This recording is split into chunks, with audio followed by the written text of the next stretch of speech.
हरे कृष्णा सभी को। हरे कृष्णा प्रभु जी। हरे कृष्ण। प्रभु जी, आज हम आपके सामने अपनी आखिरी प्रस्तुति पेश कर रहे हैं। भगवत गीता के अध्याय 18 से प्रस्तुति नंबर 42 के लिए हम एकत्र हुए हैं। आपकी आज्ञा से हम मंगलाचरण से शुरू करेंगे। हरे कृष्णा प्रभु जी। हरे कृष्ण। ओम नमो भगवते वासुदेवाय। ओम नमो भगवते वासुदेवाय।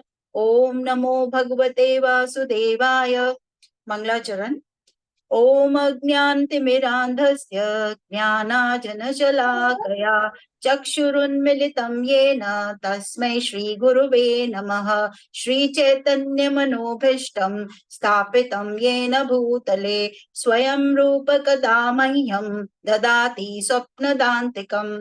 वन्देऽहं श्रीगुरो श्रीयुतपदकमलं श्रीगुरून् वैष्णवांश्च श्रीरूपं साग्रजातं सहगण रघुनाथ विधं तं सजीवं साद्वैतं सावधूतं परिजन सहितं कृष्ण चैतन्य देवं श्रीराधा कृष्ण पादान् सहगण ललिता विशाखान्वितांश्च। हे कृष्णा करुणा सिंधु दीनबन्धो जगत्पते गोपेश गोपिका कांत राधा कांत नमोस्तुते। तप्त कांच गौरांगी राधे वंदे वृंदावनेश्वरी वृषभानु सुते देवी प्रणमामि हरिप्रिये। वाञ्छाकल्पतरुभ्यश्च कृपा सिन्धुभ्य एव च पतितानां पावनेभ्यो वैष्णवेभ्यो नमो नमः। नमः ॐ विष्णुपादाय कृष्णपृष्ठाय भूतले श्रीमते भक्ति वेदांत स्वामी इति नामिने। नमस्ते सारस्वते देवे गौरवाणी प्रचारिणे निर्विशेष शून्यवादी पाश्चात्य देश तारिणे। जय श्री कृष्ण चैतन्य प्रभु नित्यानंद श्री अद्वैत गदाधर शिवासादि गौर भक्त वृंद। हरे कृष्णा कृष्ण कृष्ण हरे हरे हरे राम राम राम हरे हरे। तुलसी प्रणाम मंत्र।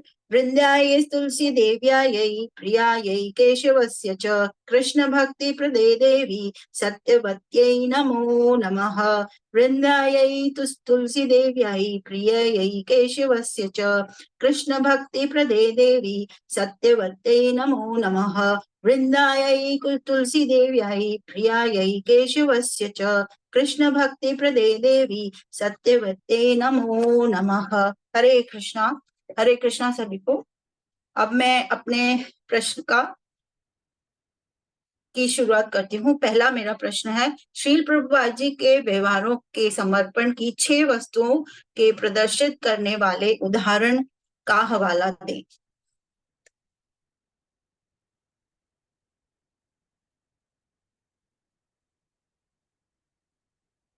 सबसे पहले हम देखेंगे कि श्रील प्रभुपाद जी के जीवन के कुछ महत्वपूर्ण उल्लेखों के बारे में जानेंगे।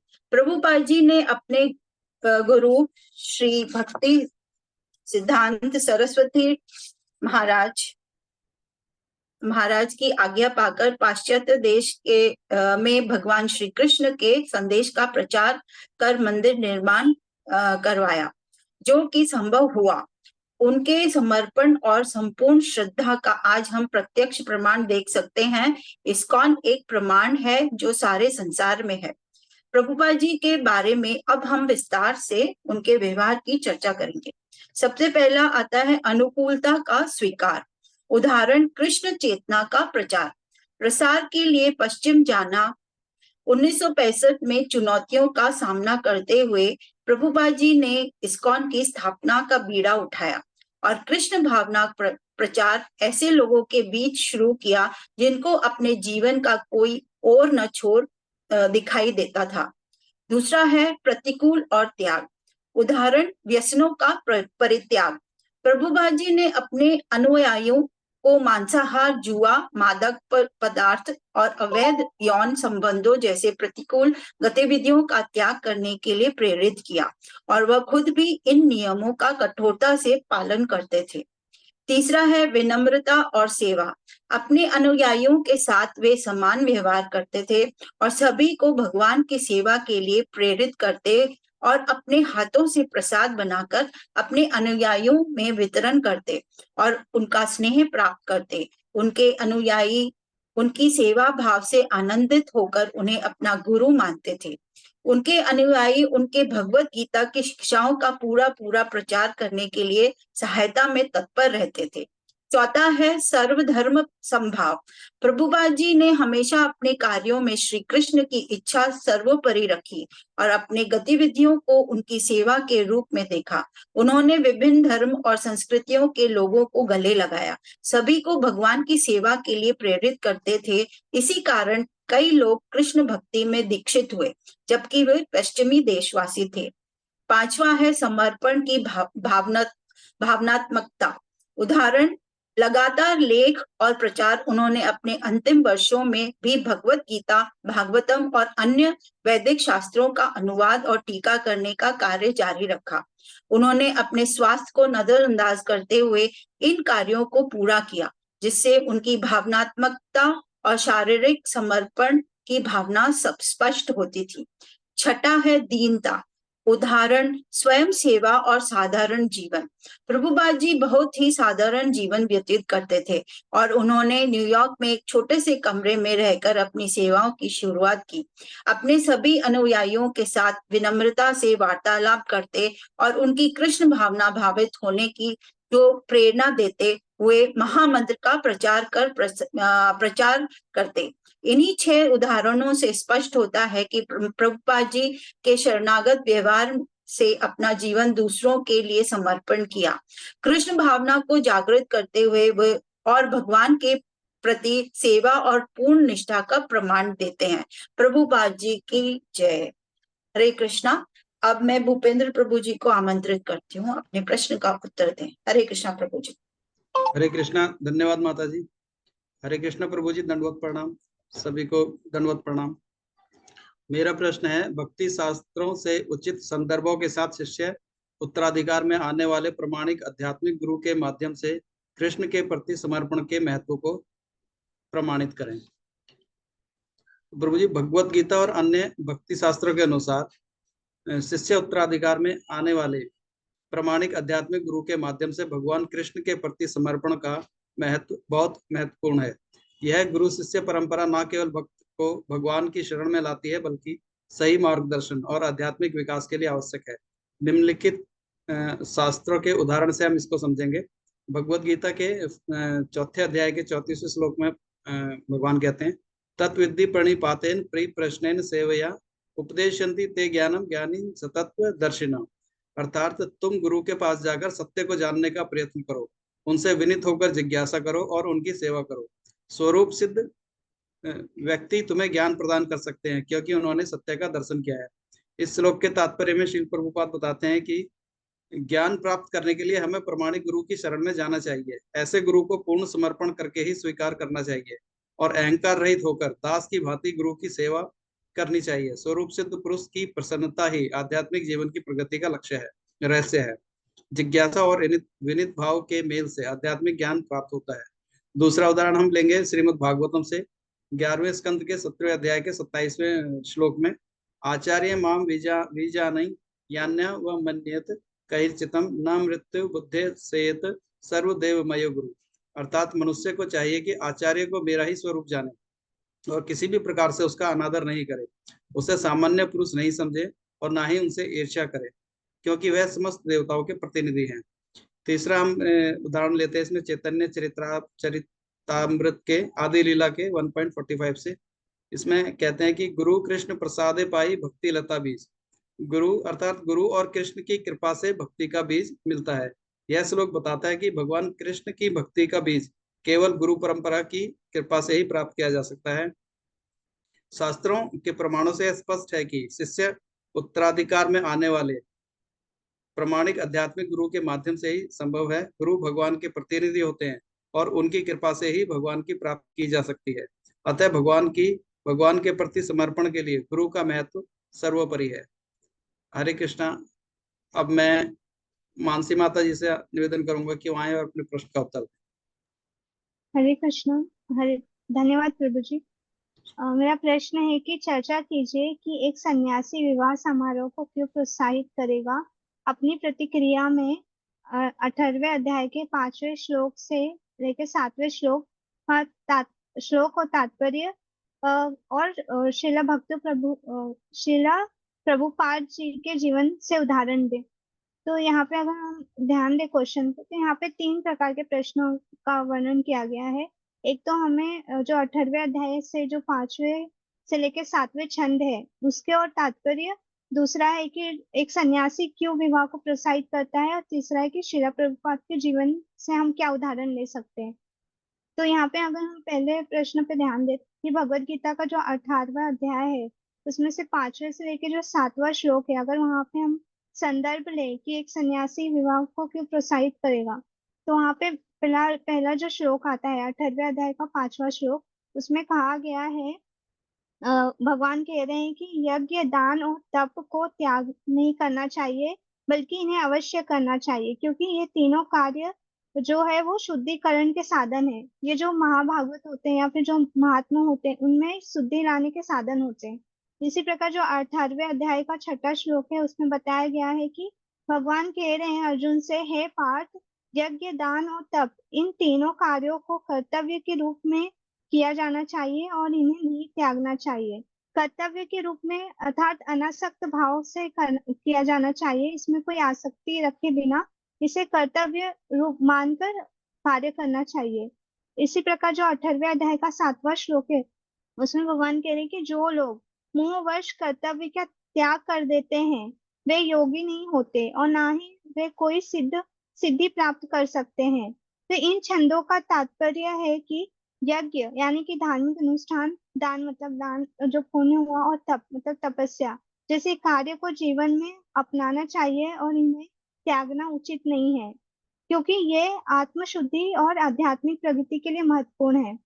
अब हम जो दूसरा प्रश्न की विवाह समारोह में सन्यासी का क्या दृष्टिकोण होता है और वो इसको प्रोत्साहित क्यों करते हैं, तो इसमें हमें 2 बिंदु दिखाई देते हैं। पहला है कि धार्मिक अनुष्ठान का महत्व। विवाह एक प्रकार का यज्ञ है जो 2 आत्माओं के मिलन और परिवार की स्थापना का पवित्र कार्य करता है, और सन्यासी इस यज्ञ को प्रोत्साहित करते हैं क्योंकि यह समाज में नैतिक और धार्मिक मूल्यों की स्थापना करता है और भविष्य में जो भविष्य बढ़ाने की या फिर जो संतानें होंगी वो भी धार्मिक हो, वो उसकी नींव रखता है। इसलिए ये धार्मिक अनुष्ठान का महत्व रखता है। दूसरा है कि सामाजिक स्थिरता लाता है समाज में। तो विवाह जो है वो सामाजिक स्थिरता और संतुलन बनाए रखने में सहायक होता है, और एक सन्यासी समाज की भलाई और शांति के लिए ये कार्य करता है। इसलिए विवाह को प्रोत्साहित करना भी उनके कर्तव्यों में ही शामिल हो सकता है। अब हम तीसरा जो प्रश्न है कि श्रीला प्रभुपाद के जीवन में क्या उदाहरण हम ले सकते हैं उससे, और उनके जीवन का दृष्टांत क्या है। तो जो श्रीला प्रभुपाद जी हैं, तो श्रीला प्रभुपाद जी ने अपने जीवन में कई विवाह को समारोह में उपस्थित भी रहे हैं, उसको प्रोत्साहित भी किया है, और वो स्वयं भी विवाहित थे। उनके दृष्टिकोण में जो है कि हम देख सकते हैं कि यहाँ पे 3 बिंदु हम उनके जीवन से ले सकते हैं। पहला है कि गृहस्थ जीवन की महिमा। प्रभुपाद जी ने हमें समझाया है कि गृहस्थ जीवन यानी कि विवाहित जीवन जो है वो एक महत्वपूर्ण आश्रम है जहाँ व्यक्ति भगवान की सेवा कर सकता है और आध्यात्मिक प्रगति कर सकता है। उनके अनुसार विवाहिक धार्मिक जीवन का एक हिस्सा है और भक्ति मार्ग पर अग्रसर होने में सहायक हो सकता है। दूसरा है कि समाज का निर्माण। प्रभुपाद जी ने कहा है कि गृहस्थी जीवन समाज के निर्माण का एक महत्वपूर्ण अंग है, और स्वस्थ और धार्मिक परिवार समाज की नींव होते हैं और जो आने वाली पीढ़ियों को सही मार्गदर्शन और मूल्यों की शिक्षा देते हैं।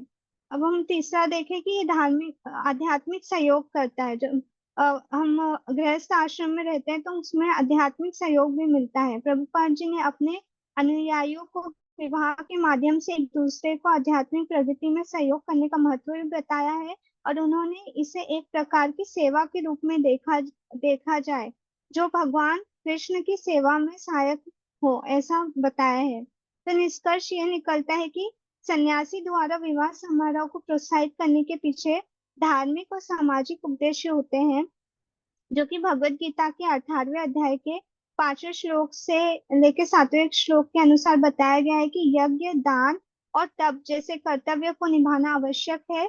और श्रील प्रभुपाद जी के जीवन से हम ये उदाहरण स्पष्ट रूप से देख सकते हैं।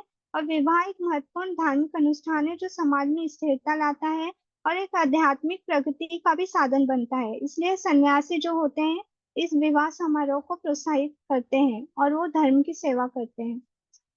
हरे कृष्णा। मैं प्रवीण प्रभु जी को आमंत्रित करती हूँ कि वो आए और अपने प्रश्नों का उत्तर दें। धन्यवाद माता जी। हरे कृष्णा सभी को। हरे कृष्णा प्रभु जी। मेरा प्रश्न है कि अपने प्रत्युत्तर में 18.7 से 18.12 श्लोकों और तात्पर्यों के संदर्भ में प्रकृति के गुणों के अनुसार वैराग्य का विश्लेषण करें।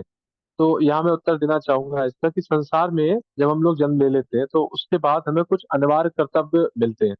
यदि हम इसका निष्पादन सही तरह से करें तो मनुष्यों में कई सारे गुण विकसित होते हैं, जैसे कि उत्तरदायित्व का निर्वहन करना, मन और इंद्रियों पर संयम करना, पीड़ा सहन करना और परिश्रम करना।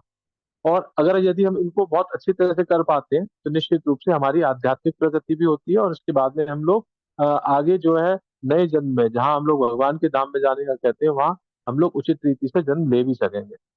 तो यहाँ ये है कि अज्ञानता के जो कारण लोग इनका परित्याग मतलब करते हैं और वो इन कर्मों को सही तरह से नहीं करते और अपनी आत्मा को पतन की ओर ले जाते हैं। यह अनिवार्य कर्तव्य व्यक्ति की चेतना के स्तर के अनुसार भिन्न भिन्न हो सकते हैं। एक साधारण मनुष्य के लिए धन अर्जित करना, परिवार का पालन पोषण करना, स्नान करना, भोजन ग्रहण करना इत्यादि ये सारे नियत कर्तव्य हैं। अब नियत कर्तव्यों को हमें वैसे कभी नहीं त्यागना चाहिए, क्योंकि मोहवश होकर अभी किसी ने अगर निश्चित कार्यों को त्याग कर दिया तो वो तमोगुणी त्याग कहलाएगा। नियत कर्तव्यों को अगर कष्टप्रद और शरीर को व्यथा देने के कारण समझकर अगर हम लोग उसका त्याग करते हैं तो वो रजोगुणी त्याग की कैटेगरी में है। ऐसा त्याग कभी भी लाभदायक और उन्नत करने वाला नहीं होता। अब हम लोग वास्तविक त्याग के विषय में जानेंगे, जहाँ भगवान कहते हैं नाद्वेष्ट कुशलम कर्म कुशले नानुसज्जते त्यागी सत्व समाविष्टो मेधावी छिन्न संशय। वे जो ना तो अप्रिय कर्म को टालते हैं और ना ही कर्म को प्रिय जानकर उसमें लिप्त होते हैं, ऐसे मनुष्य वास्तव में त्यागी होते हैं।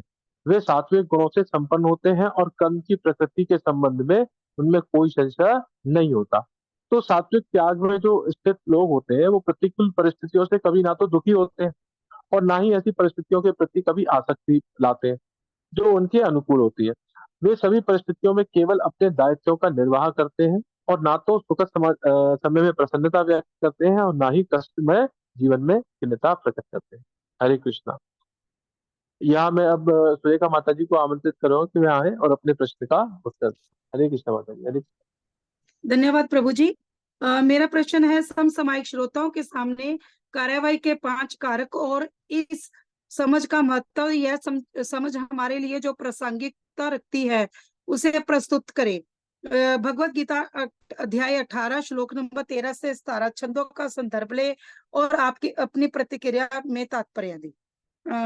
अब मैं पहले 5 कारकों को समझाती हूँ। पहला है अधिष्ठान। ये कार्य के लिए आधारभूत तत्व है। हर कार्य एक विशेष स्थान पर या किसी माध्यम से होता है जिसे अधिष्ठान कहा जाता है। दूसरा है कर्ता। यह वह व्यक्ति या चेतना है जो कार्य को निष्पादित करती है। थर्ड है कर्ण, यानी कि इंद्रियां। ये वे साधन है जिनका उपयोग कार्य को करने में होता है। फोर्थ है चेष्टा। कार्य को पूरा करने के लिए किया गया प्रयास, उसको चेष्टा बोलते हैं। देव कार्य के परिणाम पर असर डालने वाले अदृश्य और नियंत्रित कारक। अब भगवत गीता के में श्लोक नंबर 13 से 17 में छंदों में श्री कृष्ण कहते हैं कि 13वें छंद में कहते हैं, हे महाबाहु, अब तू मेरे से 5 कारणों को सुन जिनके द्वारा प्रत्येक कार्य सिद्ध होता है, जैसे कि सांख्य के अनुसार कहा गया है। 14वें श्लोक में बोलते हैं, वे कारण है अधिष्ठान, कर्ता, विभिन्न कारण, चेष्टा और देव। और 15वें में जो भी कार्य मनुष्य के शरीर, वाणी और मन से होता है, ये पांचों उसके कारण है। 16वें श्लोक में जो मनुष्य इन 5 कारणों को न मानकर अपने आप को अकेला कर्ता मानता है, वह अविवेकी है और वह सत्य को नहीं जानता। और 17वें में बोलते हैं, जिनकी प्रवृत्ति अहंकार से रहित है, जिनकी बुद्धि दोष रहित है, वह व्यक्ति भले ही लोगों का वध करता हुआ भी वास्तव में न तो वध करता है, न ही कर्म में बंधता है। अब उसके बाद तात्पर्य और प्रासंगिकता। पहला है कर्म का सही ज्ञान। यह जानना कि किसी भी कार्य का निष्पादन केवल कर्ता पर निर्भर नहीं है, बल्कि 5 कारकों का योगफल है। यह समझ हमें अहंकार और मिथ्या गर्व से मुक्त करता है। दूसरा है टीम वर्क और सामूहिकता। आधुनिक संदर्भ में किसी भी परियोजना या कार्य में टीम, सभी सदस्यों, उपकरणों, प्रयास और परिस्थिति का महत्व होता है। यह समझना कि सभी का योगदान महत्वपूर्ण है, कार्य में सफल निष्पादन में सहायता करता है। थर्ड है व्यक्तिगत जिम्मेदारी और भाग्य। यह मान्यता है कि हमारे प्रयास महत्वपूर्ण है, लेकिन अंतिम परिणाम पर कुछ अदृश्य कारकों का भी प्रभाव होता है। हमें मानसिक शांति और संतुलन प्रदान करता है। इससे हम अति आत्मविश्वास या निराश से बचते हैं। फोर्थ है अहंकार मुक्ति। जब हम यह समझते हैं कि हम अकेले किसी कार्य के लिए पूर्णतः जिम्मेदार नहीं है, तो हमारा अहंकार कम होता है। यह अहंकार मुक्त दृष्टिकोण हमारे व्यक्तिगत और व्यावसायिक संबंधों को बेहतर बनाता है। नेक्स्ट है सफलता और असफलता का सही मूल्यांकन। इस समझ के साथ हम कार्य के परिणाम का सही मूल्यांकन कर पाते हैं। हम अपने प्रयासों को सही दिशा में मोड़ सकते हैं और असफलता से भी सीख सकते हैं। इन सभी में इसका निष्कर्ष ये निकलता है कि भगवत गीता के इन छंदों में वर्णित 5 कारक हमें कर्म के सही स्वरूप को समझने में सहायता करते हैं। समसामयिक जीवन में यह ज्ञान हमें अधिक संतुलित, विवेकशील और सहिष्णु बनाता है, जिससे हम अपने व्यक्तिगत और सामाजिक जिम्मेदारियों को बेहतर ढंग से निभा सकते हैं। हरे कृष्णा। अब मैं मानसी माता जी को कहूंगी, आए अपने प्रश्न का उत्तर दें। हरे कृष्णा। धन्यवाद माता जी। मेरा दूसरा प्रश्न है कि कृष्ण के ज्ञान के गुणों के विश्लेषण के उद्देश्यात्मक अनुप्रयोग के लिए प्रासंगिकता पर चर्चा करें। अपने उत्तर में अध्याय 18 के 20वें श्लोक से लेके 22वें श्लोकों और तात्पर्य का संदर्भ दें। तो हम भगवत गीता के अध्याय 18 के श्लोक 20 से और 22 में श्री कृष्ण ने जो है वो ज्ञान के 3 प्रकार का वर्णन करते हुए बताया है, जो कि सात्विक ज्ञान है, राजसिक ज्ञान है और तामसिक है। इन श्लोकों में और उनके तात्पर्यों का विश्लेषण करते हुए हम देख सकते हैं कि कृष्ण का ज्ञान के गुणों का ये विश्लेषण हमारे जीवन के विभिन्न क्षेत्रों में कैसे उपदेशात्मक है और उसको हम कैसे प्रयोग में ला सकते हैं। तो जो श्रीमद् भगवद गीता का 18वें अध्याय का 20वां श्लोक है वो इस प्रकार है, सर्वभूतेषु येनैकं भावमव्यक्तम् इच्छते अभिभक्त विभक्तेषु तज्ज्ञानम विधि सात्विकम। तो यहाँ पे भगवान ने हमको कहा है कि जो सात्विक ज्ञान है उसका वर्णन करते हुए बता रहे हैं कि सात्विक ज्ञान वह है जो सभी प्राणियों में एक अविभाज्य तत्व को देखता है, जो अर्थात जो आत्मा है, और यह ज्ञान व्यक्ति को एकता और समता की दृष्टि से देखना सिखाता है। तो यहाँ पे जो उपदेशात्मक प्रयोग है वो यह है कि सात्विक ज्ञान हमें यह सिखाता है कि सभी प्राणियों को समान दृष्टि से देखना चाहिए, जो समाज में समता लाते हैं और शांति को बढ़ावा देते हैं। इस ज्ञान के साथ हम जाति, धर्म और अन्य किसी भी विभाजन को भूलकर सभी के प्रति समान भाव रख सकते हैं। जो 18वें अध्याय का 21वां श्लोक है उसमें भगवान 21वां श्लोक है वो इस प्रकार है, पृथक तो यज्ञानम नाना भावान तो विधान व्यक्ति सर्वेषु भूतेषु तज्ज्ञानम विधि राजसम। तो यहाँ पे जो इसका अर्थ है वो इस प्रकार है कि राजसी ज्ञान वह है जो सभी प्राणियों को अलग अलग रूप और गुणों के साथ देखता है, यह ज्ञान विभाजन और भिन्नता पर आधारित होता है। तो यहाँ से जो उपदेशात्मक अनुप्रयोग हम देख सकते हैं कि राजसिक ज्ञान हमें यह समझाता है कि विभिन्नताओं और विभिन्नताओं को पहचानना और उनका सम्मान करना, उनका सम्मान करना, उनको महत्वपूर्ण मानना, और परंतु हमें इस विभाजन के कारण संघर्ष और विभाजन को बढ़ावा नहीं देना चाहिए। यह ज्ञान हमें विविधता में एकता को समझाने और स्वीकारने की शिक्षा देता है। अब जो 18वें अध्याय का 22वां श्लोक है वो इस प्रकार है। यक्तु कृत्स्वेदकस्मिन् कार्य सक्तम हेतुकम अर्थत्वार्थ दल्पंच तत्मा समुदाहितम। तो इसका अर्थ जो बताया गया है वो इस प्रकार है कि जो तामसिक ज्ञान है वो जो कि एक कार्य में अंधाधुंध रूप से जुड़ा रहना है और बिना किसी तात्विक आधार के, यह ज्ञान जो है वो संकीर्ण होता है और अज्ञानता से भरा होता है। तो यहाँ पे जो उपदेशात्मक अनुप्रयोग हम देख सकते हैं कि तामसिक ज्ञान हमें चेतावनी देता है कि संकीर्ण दृष्टिकोण और अज्ञानता से हमें बचना चाहिए। यह ज्ञान हमें यह सिखाता है कि हमें अपने कार्यों और विश्वासों को व्यापक दृष्टिकोण से देखना चाहिए और अंधविश्वास या गलत धारणाओं में नहीं फंसना चाहिए। तो निष्कर्ष जो निकलता है ये तीनों श्लोक से वो ये है कि श्री कृष्ण द्वारा ज्ञान के गुणों का यह विश्लेषण हमें जीवन में सही दृष्टिकोण अपनाने और सही निर्णय लेने में सहायक होता है। सात्विक ज्ञान हमें समता और एकता के दृष्टिकोण प्रदान करता है। राजसिक ज्ञान विविधता और सम्मान की दृष्टि देता है और तामसिक ज्ञान से हमें संकीर्णता और अज्ञानता से बचने की चेतावनी मिलती है। तो इन शिक्षाओं का अनुप्रयोग व्यक्तिगत विकास, सामाजिक समता और समग्र कल्याण के लिए अत्यंत महत्वपूर्ण है। अब मैं प्रवीण प्रभु जी से निवेदन करती हूँ कि वो आए और अपने प्रश्नों का उत्तर दें। धन्यवाद माता जी। हरे कृष्णा सभी। मेरा प्रश्न है कि भगवत गीता अध्याय 18.19 से 18.35 के श्लोक और तात्पर्य के संदर्भ में कृष्ण के ज्ञान, क्रिया, कार्यकर्ता, समझ और प्रकृति के गुणों के विश्लेषण के व्यक्तिगत और उपदेशात्मक अनुप्रयोग के लिए प्रासंगिकता पर चर्चा करें। तो यहाँ मैं उत्तर के रूप में कहना चाहूंगा कि भगवत गीता के 18वें अध्याय से 3 गुणों के अंतर्गत भगवान के जो ज्ञान है, कर्म है, कर्ता व समझ के विश्लेषण जो कुछ इस प्रकार है जो हम लोग चार्ट में देख सकते हैं। तो सबसे पहले हम लोग ज्ञान ले रहे हैं। तो जहाँ हम ज्ञान में देखते हैं कि सतोगुण में जीवों में एक अविभाजित आध्यात्मिक प्रकृति देखी जाती है। जो सतोगुणी व्यक्ति होगा, सतोगुण में स्थित है, वो उसका जो ज्ञान होगा वो ज्ञान कुछ इस प्रकार से होगा कि वह सभी को एक मानता है। वो जीवों में कभी कोई विभिन्नता नहीं देखता, कोई अंतर नहीं देखता।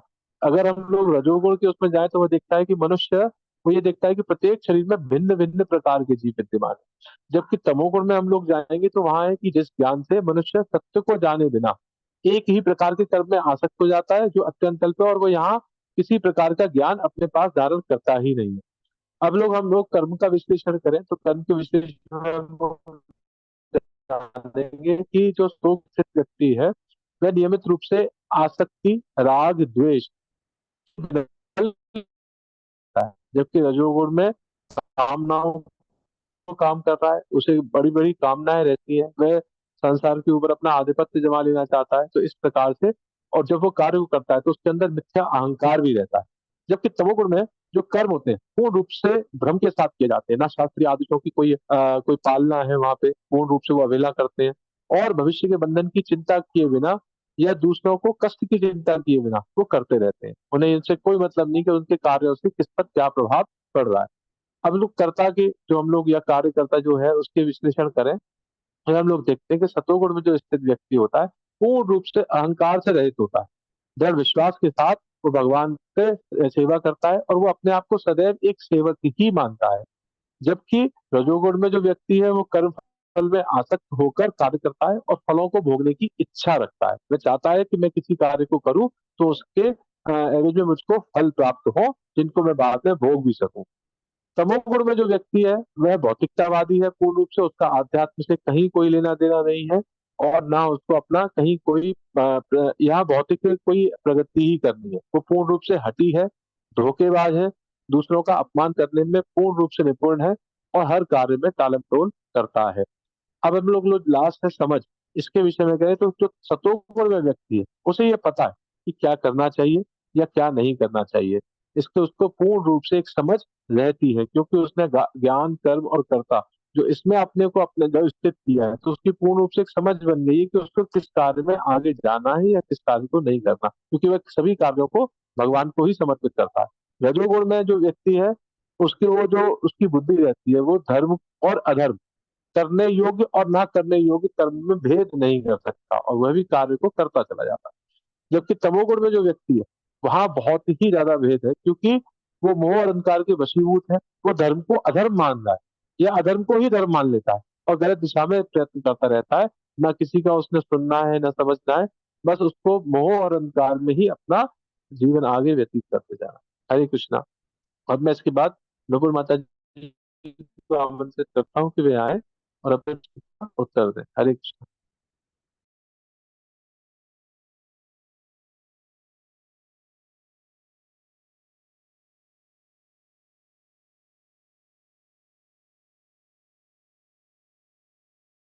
हरे कृष्णा नुपुर माता जी।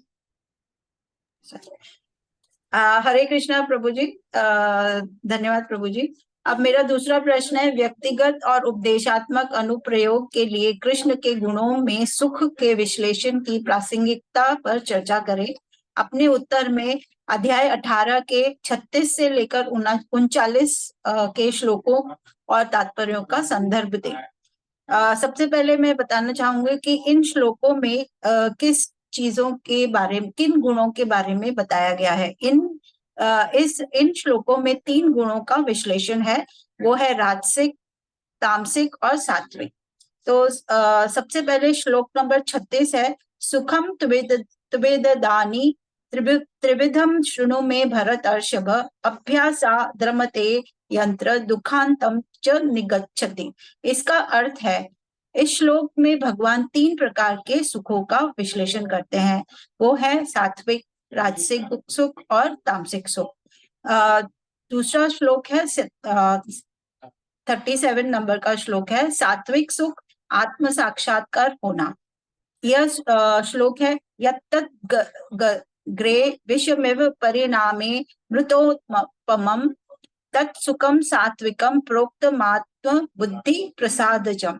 इस श्लोक में सात्विक सुख की व्याख्या की गई है। भगवान कहते हैं, जो प्रारंभ में विष जैसा लगता है लेकिन अंत में अमृत के समान है, जो मनुष्य आत्म साक्षात्कार करता है उसे सात्विक सुख कहते हैं।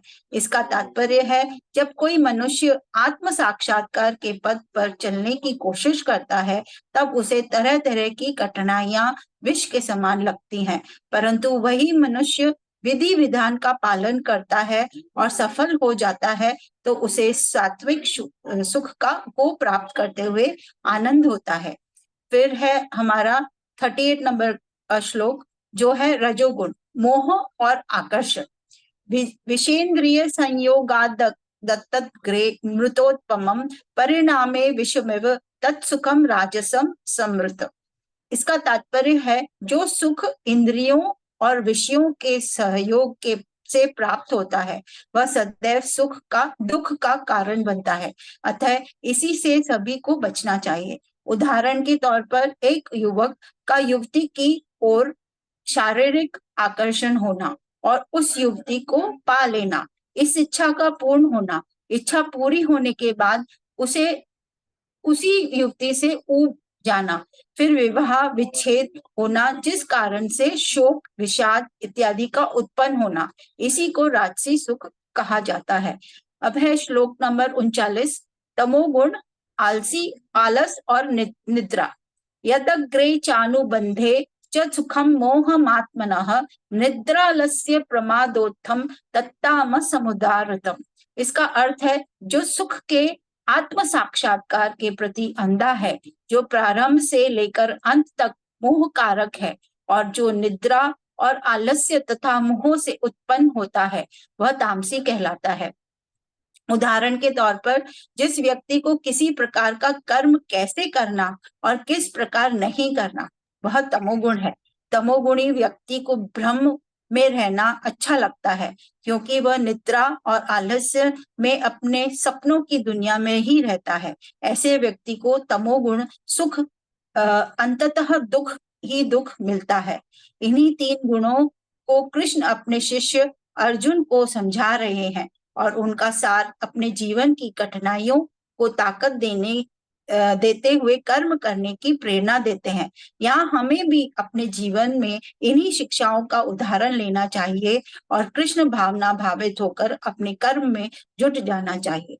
हरे कृष्णा प्रभु जी। अब मैं डिम्पल माता जी को आमंत्रित करती हूँ अपने प्रश्न के उत्तर के लिए। शुक्रिया माता जी।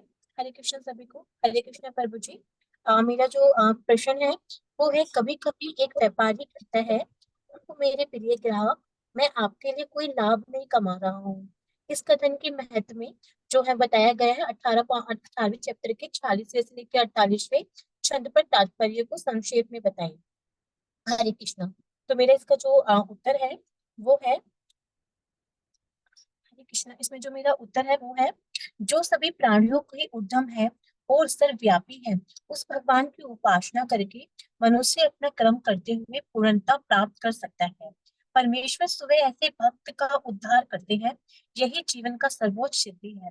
कोई चाहे जिसे वृत्तिवत कार्य में लगा हो, यदि वह परमेश्वर की सेवा करता है तो उसमें उसे सर्वोच्च सिद्धि प्राप्त होती है। अपने वृत्तिपरक कार्य को करना, चाहे वह कितना भी त्रुटिपूर्ण ढंग से क्यों ना किया गया हो, किसी के कार्य को स्वीकार करने और अपनी और अच्छी प्रकार से करने की अपेक्षा अधिक श्रेष्ठ है। अपने स्वभाव के अनुसार निश्चित कर्म कभी भी पाप का प्रभावित नहीं होते। मनुष्य को चाहिए कि परमेश्वर को प्रसन्न करने के लिए कार्य करे। उदाहरण में अर्जुन क्षत्रिय था, वह दूसरे पक्ष में युद्ध करने से बच रहा था, लेकिन यदि ऐसा युद्ध भगवान कृष्ण के लिए करना पड़े तो पतन से घबराने की आवश्यकता नहीं होती। कभी कभी व्यापारिक क्षेत्र में भी व्यापारी को लाभ कमाने के लिए झूठ बोलना पड़ता है। यदि वह ऐसा नहीं करे तो उससे लाभ नहीं हो सकता। कभी कभी व्यापारी कहता है, अरे मेरे ग्राहक भाई, मैं आपके लिए कोई लाभ नहीं कमा रहा, लेकिन इसे इसे ये नहीं समझना चाहिए कि व्यापारी बिना लाभ के जीवित रह सकता है या नहीं रह सकता। अत्यंत व्यापारी ये कहता है कि वह कोई लाभ नहीं ले रहा, तो इसे एक सरल झूठ समझना चाहिए। लेकिन व्यापारी को ये नहीं सोचना चाहिए कि वह ऐसे कार्य में लगा है जिसमें उसे झूठ बोलना की आवश्यकता पड़ रही है। हरे कृष्ण प्रभु जी, को टूटी हो तो क्षमा करें। मानसी माता जी आगे। हरे कृष्ण। हरे कृष्णा। जी माता जी, अब हम प्रस्तुति को विराम देते हुए वैष्णव को प्रणाम करते हैं। वंशः कल्पतरुभ्यश्च कृपा सिन्धु भैवच पतितानां पावनेभ्यो वैष्णवेभ्यो नमो नमः। हरे हरे कृष्णा कृष्ण कृष्णा हरे कृष्ण कृष्ण कृष्ण हरे कृष्ण हरे हरे राम हरे हरे राम राम हरे हरे राम राम राम राम राम राम हरे हरे। हरे हरे। हरे हरे कृष्णा प्रभु। हरे कृष्ण। सर्व हरे कृष्ण अर्पणम।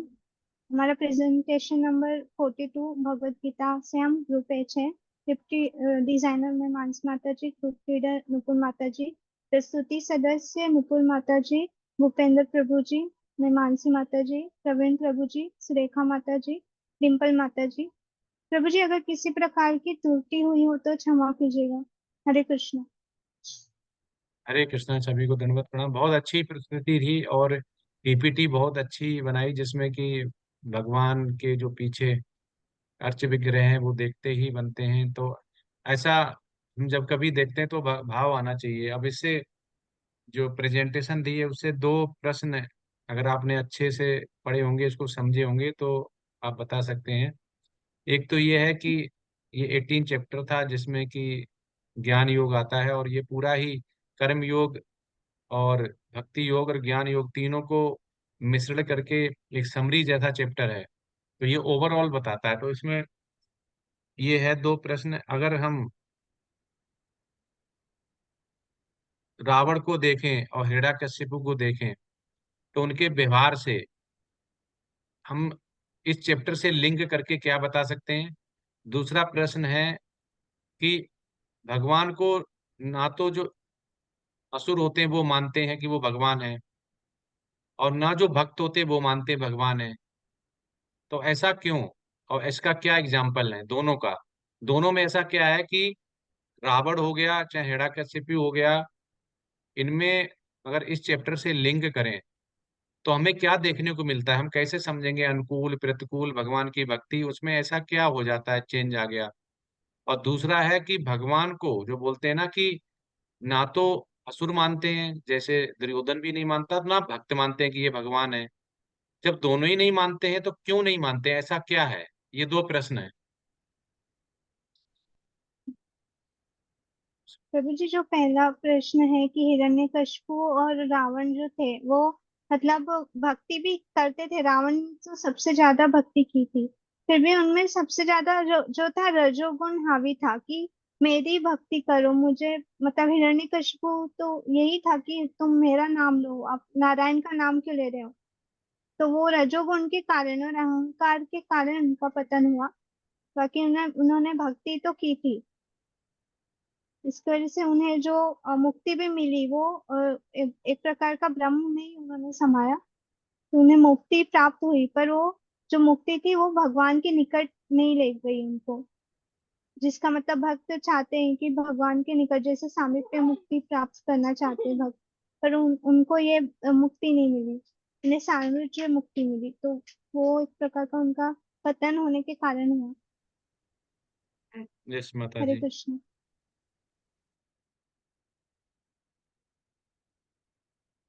माता जी ने बताया कि उनका उद्धार तो हुआ, ईर्ष्या करते थे लेकिन उतना उद्धार नहीं हुआ जो कि भगवान के राजमहल में जाके भगवान के पास सेवा कर पाते। और कोई?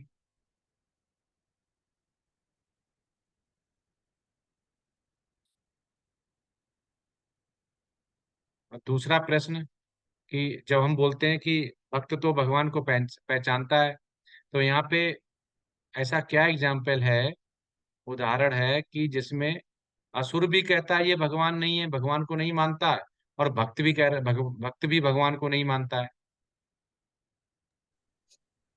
हरे कृष्णा प्रभु जी। दूसरा प्रश्न है प्रभु जी, जो भक्त है, कुछ भक्त तो भगवान के निराकार रूप को की सेवा करते हैं, भी भगवान निराकार है ये बोलते हैं। भक्त तो है ना, वो पूजा तो करते हैं, वो निराकार रूप में भगवान को मानते हैं कि उनका निरा, कोई आकार निरा, ही नहीं। निराकार में तो मानते हैं लेकिन तब भी मानते हैं ना भगवान का रूप है। मेरा प्रश्न ये है कि वो भगवान को क्या मनुष्य ही समझते, वो मानते ही नहीं कि भगवान है, उनके किसी रूप को नहीं मानते एक हैं। छोटा सा और पॉइंट एक और था, एक हरे होता है असुर जो है वो भी भगवान को नहीं मानता और भक्त भी नहीं मानता। तो ऐसे कौन से भक्त हैं जो भगवान को भगवान ही नहीं मानते? तो भक्त काहे के कहते हैं ना कि हम भक्ति कर रहे हैं तो हम भगवान हमें मिलेंगे, भक्ति करें तो वो भगवान को मानता है, कृष्ण भावना भावित होता है। एक तरफ है कि अ, भक्त भी नहीं मानता भगवान को और असुर भी नहीं हरे मानता, दोनों हरे बराबर हो गए। हरे कृष्णा प्रभु जी। हाँ। हाँ जैसे यस। यशोदा मैया है प्रभु जी, वो भगवान को भगवान नहीं मानती, वो भगवान को अपने पुत्र रूप में ही स्वीकार करते हैं। और वो ये तो हो गया भक्त का एक, जबकि वो शुद्ध भक्त थे भगवान की। और इसी हाँ तरह हम रावण का उदाहरण ले सकते हैं, वो भी भगवान को भगवान नहीं मानते थे, द्वेष भाव रखते थे। हाँ, प्रभु जी ने बिल्कुल हाँ सही प्रभु जी, बताया। योग माया और अंतरंगा शक्ति। हाँ, अंतरंगा शक्ति जो भक्त होते हैं वो योग माया शक्ति के अंदर अंतर्गत आते हैं। और जो शत्रु होते हैं, द्वेषी होते हैं, वो बहिरंगा शक्ति के अंतर्गत। हाँ, माता जी ने भी सही बताया, जो कारण बताया, और प्रभु जी ने भी सही आंसर दिया। क्यों? आप अगर देखेंगे तो माता यशोदा जो कि बहुत शुद्ध भक्ति, बहुत वर्षों तक उन्होंने जो भक्ति की, तब उनको वहां पे प्रकट हुए भगवान। और वो उनको भगवान ने बहुत बार उन्हें दिखाने की कोशिश की। जब मुख में मिट्टी खाली तो उन्होंने बोला खोल के दिखाओ लाला क्या है इसके अंदर, तो दिखाया, पूरा यूनिवर्स घुमा रहा था, बेहोश हो गई वो। कभी उनको नहीं आया। उन्होंने बहुत बार ऐसे दर्शन दिए, ऐसी लीलाएं की कि वो भगवान है, लेकिन नहीं माना। तो इसमें क्या होता है कि एक जो असुर है वो तो भगवान को वैसे भी नहीं मानता है क्योंकि वो मूर्ख है, वो नहीं समझ पाता है। लेकिन जो बहुत भक्ति भाव में होते हैं, जो विभोर में होते हैं, वो भी भगवान को भगवान नहीं मानते हैं। तो जैसे यशोदा माता थी, उनको अपना पुत्र मानती है, एक नॉर्मल जैसे बेटा होता है मनुष्य, वैसे वो सब कुछ भूलना चाह रही थी, क्योंकि उन पे भगवान की अति कृपा थी। अगर वो भगवान को मान लेते तो उनमें वैसा भाव नहीं आता जो मामा ममता का भाव आता ना, वो नहीं आ पाता। अगर वो भगवान मान के ही उनका करती तो उनका जो भी पूरी लीला थी वो लीला नहीं हो पाती। तो इसलिए दो लोग जो हैं वो असुर ईर्ष्यावश नहीं मानते हैं। ये वीक हो गया रावण और हिरण्यकशिपु। अगर देखेंगे ये शुरू में जो रावण थे वो बहुत ज्ञानी थे, शिव जी और ब्रह्मा को सबको मानते थे। ऐसा नहीं थे कि शुरू से एक राक्षस प्रवृत्ति के थे। लेकिन क्या होता है जब इनमें पावर आ जाती है, एक चीज है इस चैप्टर से लिंक क्या है कि जो कर्म योग और ज्ञान योग और भक्ति योग का मिश्रण क्या है, इनमें आप देखेंगे क्या समानता है दोनों में, कि इनमें जब ब्रह्मा जी ने हिरण्यकशिपु को वरदान दे दिया और उधर उनको पावर आ गई, तो पावर आने पे जो बदल जाता है, तो प्रभुपाद कहते हैं पावर आने पे जो बदल जाता है वो एक्चुअल भगवान को नहीं मानता है। क्योंकि उसने भगवान से ही उसी से पावर मिली। जैसे ब्रह्मा जी ने पावर दी, ब्रह्मा जी के पास कहाँ से आई, भगवान ने दी। और ब्रह्मा जी ने हिरण्यकशिपु को पावर दी, उन्हीं के पीछे पड़ गए। तो ऐसे ही जो भी पावर देता है वो अहंकार में भाव हो जाता है। लेकिन इसके विपरीत अगर देखेंगे तो पावर बहुतों के पास आई है। पावर जैसे ध्रुव महाराज के पास आई, भगवान ने सब कुछ दे दिया लेकिन उनको क्या हुआ, अहंकार नहीं आया। ऐसे ही युधिष्ठिर महाराज को भी पूरा संपूर्ण जो विश्व था वो मिल गया, क्योंकि चक्रवर्ती सम्राट बनाया भगवान ने, नहीं है। उसमें क्या फर्क है दोनों में, एक जगह वो भगवान के नियंत्रक में चलते हैं, प्रतिनिधि होते हैं। जैसे युधिष्ठिर महाराज किसके नियंत्रक में थे, कि ऐसे प्रतिनिधि बनाए जिसने भगवान ने चुना, और जिसको भगवान ने चुना वो कभी भी पावर आने के बाद विफल नहीं हो सकता है, क्योंकि वो वैसे ही प्रजा का सब कुछ सहेगा, प्रजा को वैसे ही पालेगा जैसे एक पिता अपने पुत्र को पालता है। लेकिन दूसरी तरफ जो ये रावण हो गए, कंस हो गए, हिरण्यकशिपु हो गए, जितने भी हैं, इनको ये भगवान के द्वारा बनाए गए नहीं थे। ये पावर में भगवान से मांगने पे इन्होंने भक्ति की, इन्होंने पूजा की, तभी इनको वरदान मिला। ऐसा नहीं तपस्या नहीं की। तो इसमें जैसे तप ज्ञान अभी दान आया था ना, तो इन्होंने भी किया है, लेकिन इन्होंने किया है अपनी इच्छा पूर्ति के लिए। इसीलिए इन्होंने भगवान को नहीं माना, अपनी इच्छा पूर्ति के लिए, और इनको अहंकार आ गया। तो इसका अगर चैप्टर का निचोड़ ये देखे कि हम क्या होते हैं, जब तक हमारे पास पावर नहीं होती विनम्र होते हैं। आप कभी देखना जो थोड़े पैसे वाले कम होते हैं ना, वो ज्यादातर डरते रहते हैं और विनम्र होते हैं। लेकिन जो पैसे वाला होगा वो विनम्र नहीं होगा ज्यादातर, क्योंकि उसे गुरु साधु शास्त्र का पता नहीं होता है।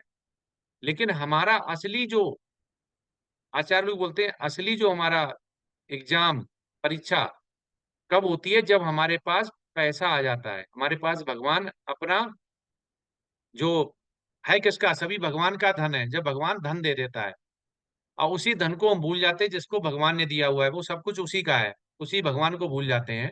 असली परीक्षा हमारी कब होती है, जब हमारा गुरु इस तरह से चला जाए, या हमारे पास भगवान हमें धन, ऐश्वर्य, कुल, एजुकेशन, शिक्षा सब दे दे। अगर इसमें भी हम सेम बने रहें जैसे पहले हैं, तो समझो हमारे अंदर भक्ति है। अगर हम चेंज हो जाएं, और चेंज माया के द्वारा चेंज हो ही जाते हैं, ज्यादातर चेंज हो जाते हैं, लेकिन जो भगवान की भक्ति करते हैं, भगवान द्वारा चुने जाते हैं, वो भी वो चेंज नहीं होते। लेकिन बहुत से ऐसे राज ऋषि हुए जो कि अपने उस स्थिति से नीचे गिर गए जब उनको इतना ऐश्वर्य मिला।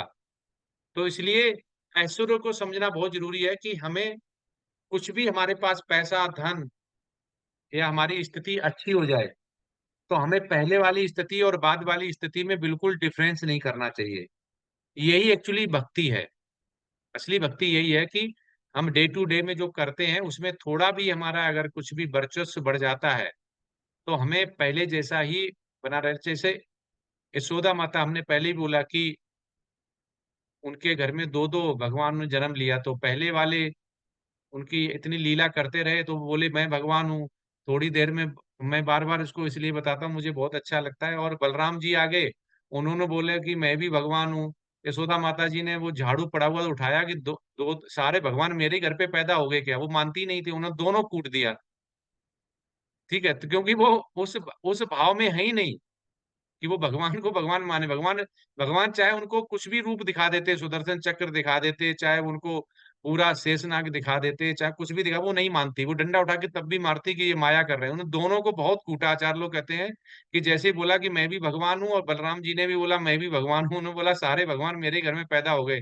और इतना इतना कूटा उनको, सब भूल गए बताना कि मैं भगवान हूँ। तो क्या होता है, ये माँ की ममता होती है, वो उस रूप में स्वीकार ही नहीं करना चाहती है, क्योंकि उन्होंने इतनी भक्ति की है, इतनी ज्यादा तप किया, इसीलिए कि उनको भगवान रूप जो लीला है उसमें पुत्र जो है वो पुत्र जैसा प्यार कर पाए।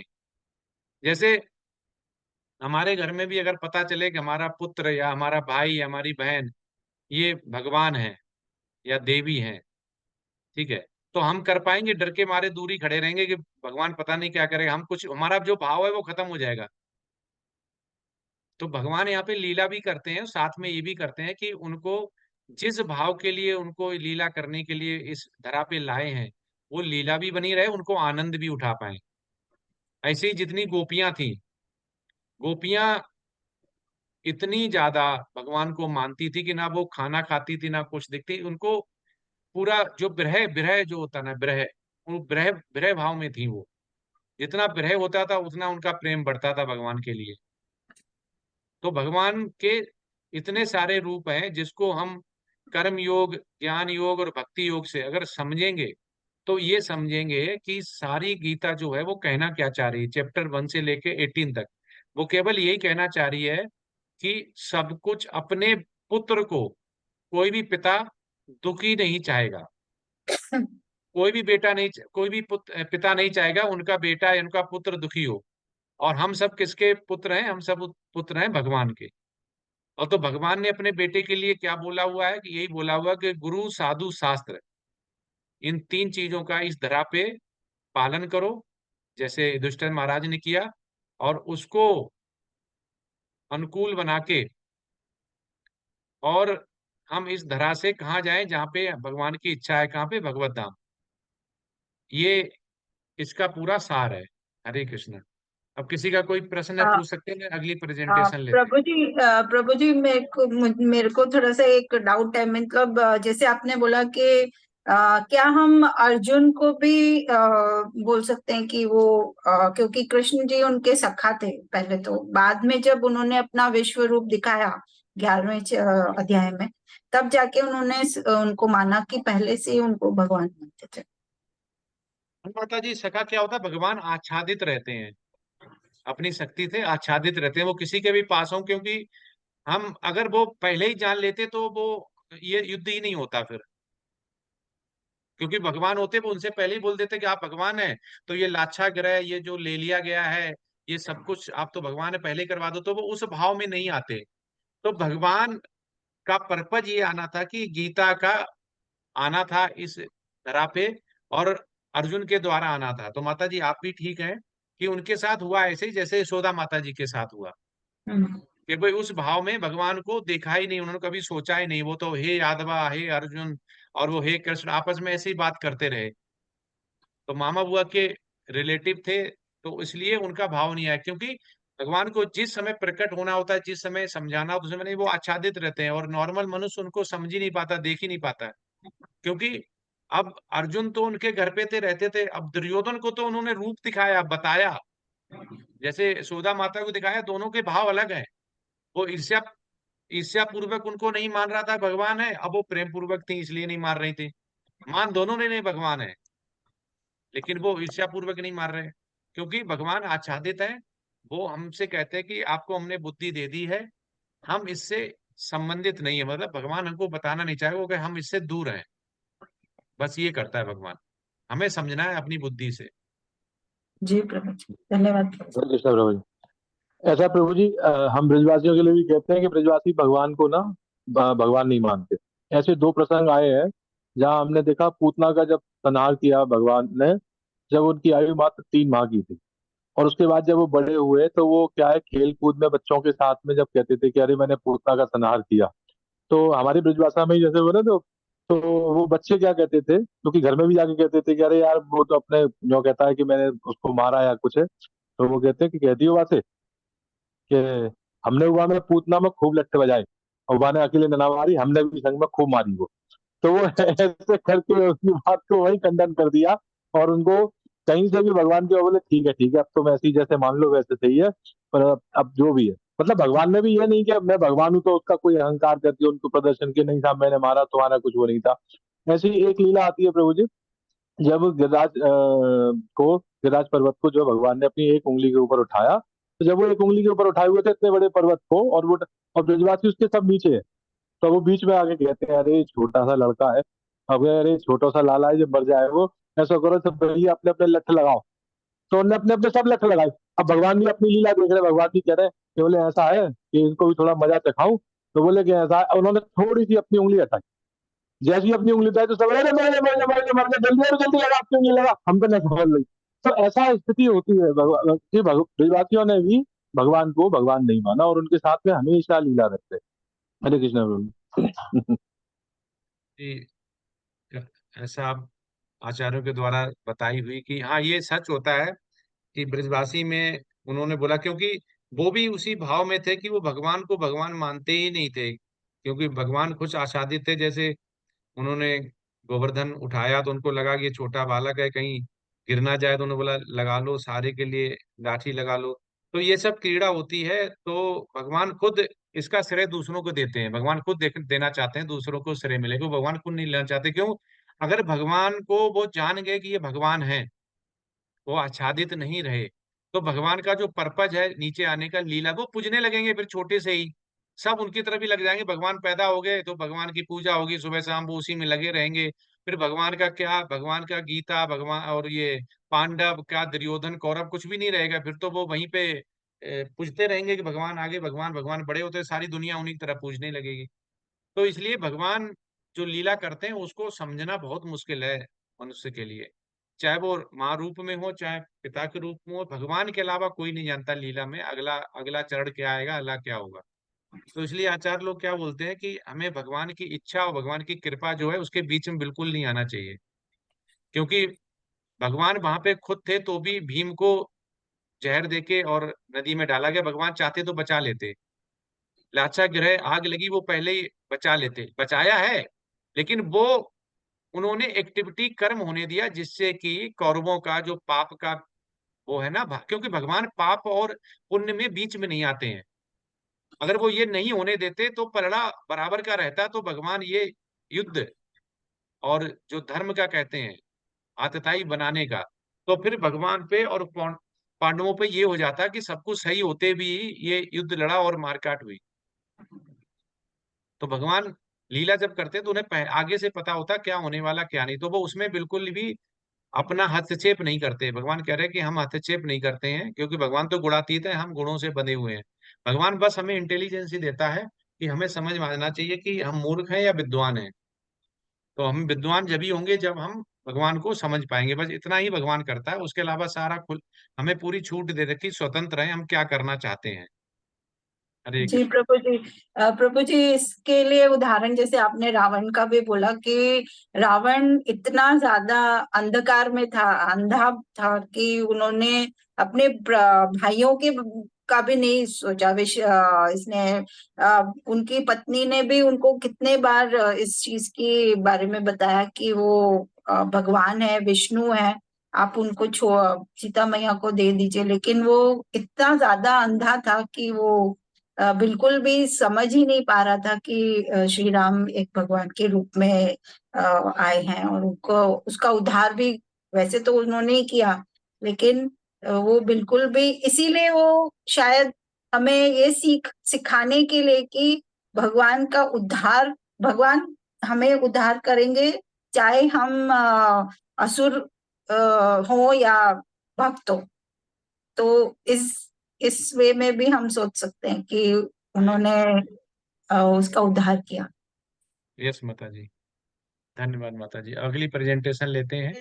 हरे कृष्ण प्रभु जी, एक डाउट है मुझे हाँ कि जैसे हम भागवत गीता में कोई एक श्लोक है जिसमें बोल रहा है भगवान ने कि जो मनुष्य संभाव रहता है हर परिस्थिति में, जैसे अच्छा भी हुआ तो वो एक्सप्रेस नहीं कर रहे हैं, बुरा भी हुआ ज्यादा से ज्यादा जो बुरा हुआ उसमें भी उसका जो भाव है वो कहीं डगमगा नहीं रहा, तो वो स्थिति कभी कैसे आ सकती है, वो मुझे पता करना।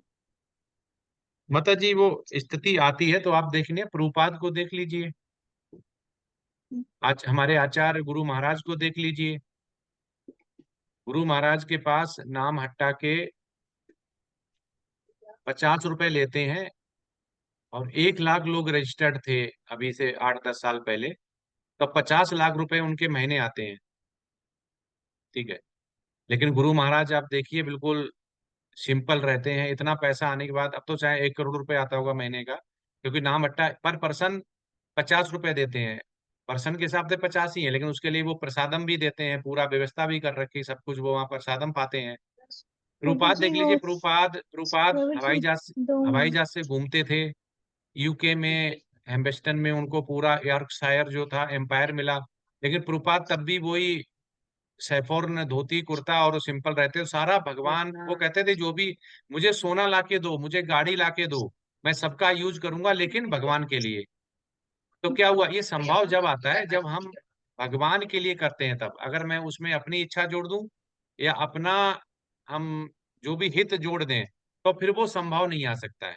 संभव जब ही आएगा जब हम भगवान के, जब हमें पता ही है सब कुछ भगवान के लिए करना। अभी पैसा आएगा, हमें अपने लिए करना है कि कपड़े लेने हैं, मकान लेना, दुकान लेना, जब ऐसी चीजें आ जाएंगी तो क्या होगा, जो जो लॉस हो जाएगा, जब पैसा चला जाएगा या खर्च हो जाएगा, गिर जाएगा, चोरी हो जाएगी, तो फिर हमें दुख होगा।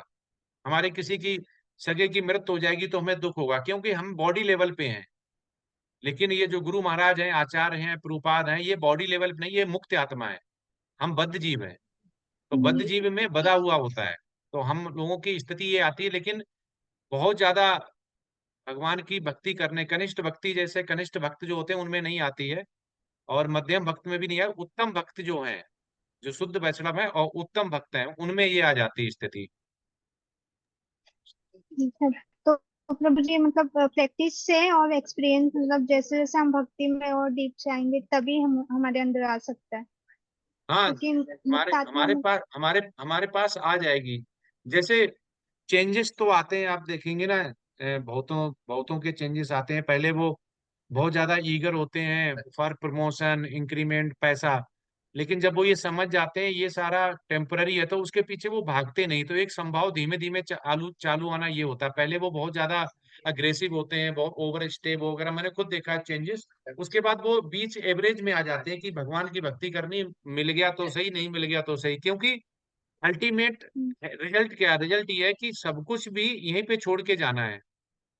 और हमें प्रभुपाद क्या कहते हैं, एक स्टोरी है, प्रभुपाद अपने उसमें बोलते हैं कि किसी ने बोला प्रभुपाद से, उनके भक्त ने, कि प्रभुपाद मैंने संकल्प किया है कि इतने मंदिर में मैं भ्रमण करूंगा, इतने मंदिर का वो डोनेशन लूंगा बनाने के लिए।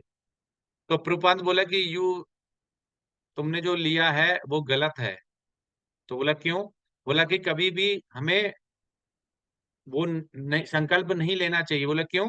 बोला कि तुम्हें ये तक नहीं पता कि अगले पल क्या होगा और सुबह क्या होगा। अगर तुम संकल्प लेके अगर कुछ हो जाता है, संकल्प तुम्हारा अधूरा रह जाएगा और तुम्हें दोबारा फिर ये जीवन भोगना पड़ेगा संकल्प पूरा करने के लिए। फिर जमीन पे, धरती पे, दुखाले पे आना पड़ेगा। इसलिए संकल्प कभी नहीं करना चाहिए, प्रभुपाद कहते हैं, क्योंकि संकल्प के लिए हमें निश्चित होना चाहिए कि हम वास्तव में इतने जिएंगे या सुबह उठेंगे या नहीं उठेंगे, कि हमें तो अगले पल क्षण नहीं पता है क्या होने वाला है। तो इसलिए माता जी, हमें अगले क्षण भी कुछ नहीं पता होने वाला है। इसलिए हम संभाव की स्थिति जब ला सकते हैं, जब हम इस स्थिति में आ जाएंगे कि हम जब प्रेजेंट में जिएंगे, हमें ना पास्ट पता है ना फ्यूचर पता है, प्रेजेंट में भगवान की भक्ति करेंगे, जो कुछ करेंगे भगवान के लिए करेंगे। जब तक सेंटर में भगवान नहीं आएंगे तब तक हमारी वो स्थिति संभाव वाले नहीं आए, क्योंकि ना भगवान से कोई चोरी होती, ना भगवान से कोई डाका होता, ना चोरी, ना भगवान से ले सकते हैं, क्योंकि वो निष्काम कर्म होता है। चोरी हो गई, पैसे चले गए, कोई बात नहीं, भगवान के थे, भगवान के पास चले गए, ले गया कहा, क्योंकि वो तो कहीं न कहीं गए हुए हैं, इसने लिए, वो भी भगवान का पुत्र है। जब ऐसा सोचे कोई बात नहीं, भगवान की यही इच्छा थी, भगवान का यही कृपा थी, अगली बार देख लेंगे, तो ऐसे संभव आएगा। लेकिन जब हम बॉडी लेवल पे लगे रहेंगे, मतलब अपने शरीर के लिए पैसा यूज करेंगे या शरीर से जोड़ेंगे, तो माता जी नहीं आ पाएगा। लेकिन हाँ, इसका वैष्णव के साथ और ऐसे ही भगवान की अगर भक्ति करते रहेंगे, तो एक दिन अवश्य ऐसा आ जाएगा कि भगवान खुद ही, कहते नहीं, भगवान खुद ही छुड़ा देता है, ये भगवान खुद ही आपको संभाव में लाके छोड़ देगा। प्रभु जी फिर जो संकल्प का आपने कहा, तो मन्नत भी मांगते, जैसे कोई बीमार पड़ गया, किसी का बच्चा या फिर कुछ, तो उन्होंने मन्नत भी मांगते कि ठीक हो गया तो मैं आपको ये चढ़ाऊंगा या ये ये गलत है, करूंगा, तो वो भी ये नहीं गलत है। करना। नहीं नहीं, कुछ भी नहीं करना, क्योंकि भगवान से मांगने की जरूरत नहीं, वो तो हृदय में बैठे, वो जानता है हमारे भक्तों के क्या कष्ट है। क्या क्या पांडवों ने कभी मांगा था? हम्म, पांडवों ने कभी नहीं मांगा था कुछ भी। आप पूरा भागवत और गीता पढ़ लो, कहीं पे भी प्रभुपाद ने या तात्पर्य में उन्होंने कुछ नहीं। कुंती देवी ने तो और ये मांगा था कि भगवान मुझे ऐसे दुख बारंबार दो, हम तो मांगेंगे भी नहीं, कोई सब डर जाएंगे कि अभी इतने दुख भोग लिए, अब नहीं मांग, अब नहीं मांगने हैं। वो बोल रहा है ऐसे दुख बारंबार दो जिससे कि मैं आपके दर्शन कर पाऊं, और इस दर्शन करके मैं इस जन्म मृत्यु जरा व्याधि से छुटकारा पा पाऊं। तो हमें मांगना नहीं जी चाहिए, प्रभु जी। और नहीं मांगे से भगवान बहुत देते। तो आचार्य लोग क्या बोलते हैं कि ऐसा ही एक स्टोरी बताते हैं कि प्रभुपाद से किसी ने, भक्त ने कुछ मांगा। तो एक भक्त ने उनसे कुछ मांगा और मांग के प्रभुपाद ने दे दिया। अमेरिका की बात है शायद, तो मुझे पूरी ज्यादा याद नहीं है, लेकिन हाँ थोड़ा थोड़ा याद आ रहा है। और एक भक्त ने बोला कि नहीं प्रभुपाद, हमें हम मांग नहीं सकते, आप जो दे देंगे वो दे देंगे। तो उन्होंने, जिसने मांगा था, तो उसने एक लिमिट मांगी। जैसे मान लो कि फॉर एग्जाम्पल मुझे $50 दे दो, तो उसने मुंह से 50 बोला, तो प्रभुपाद ने 50 दे दिए। तो उसे बोला तुम मांगो, बोला नहीं प्रभुपाद, जो आप दे दोगे वो ले ले। तो प्रभुपाद ने खुले दिल से $1000 दे दिए। ऐसा मतलब स्टोरी है। तो उन्होंने, हमें भगवान से मांगना नहीं, अगर मांगेंगे तो हम बंध जाएंगे कि इतना ही दे दो, क्योंकि भगवान उससे ज्यादा देने वाला होगा। तो हमें क्यों ऐसा अपने अपराध लगाना है कि हम भगवान तो सभी कारणों का कारण, उसका ही सारा धन है, उसकी सारी संपत्ति है। तो उसमें से हमें क्यों मांगना, हम तो पूरे भगवान को मांग सकते हैं। तो इसलिए हमें जी कुछ मांगना नहीं चाहिए, भगवान अपने आप देता है।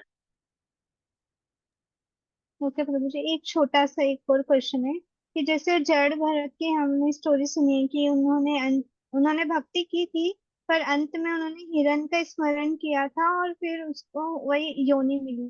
तो यहाँ पे मेरा क्वेश्चन है कि प्रभु जी की उन्होंने अगर भक्ति की थी, तो उनका नेक्स्ट जन्म जो था उसमें वो भक्ति बनी रही कि मतलब उन्होंने फिर से जीरो पे आ गए और भक्ति के नहीं कारण।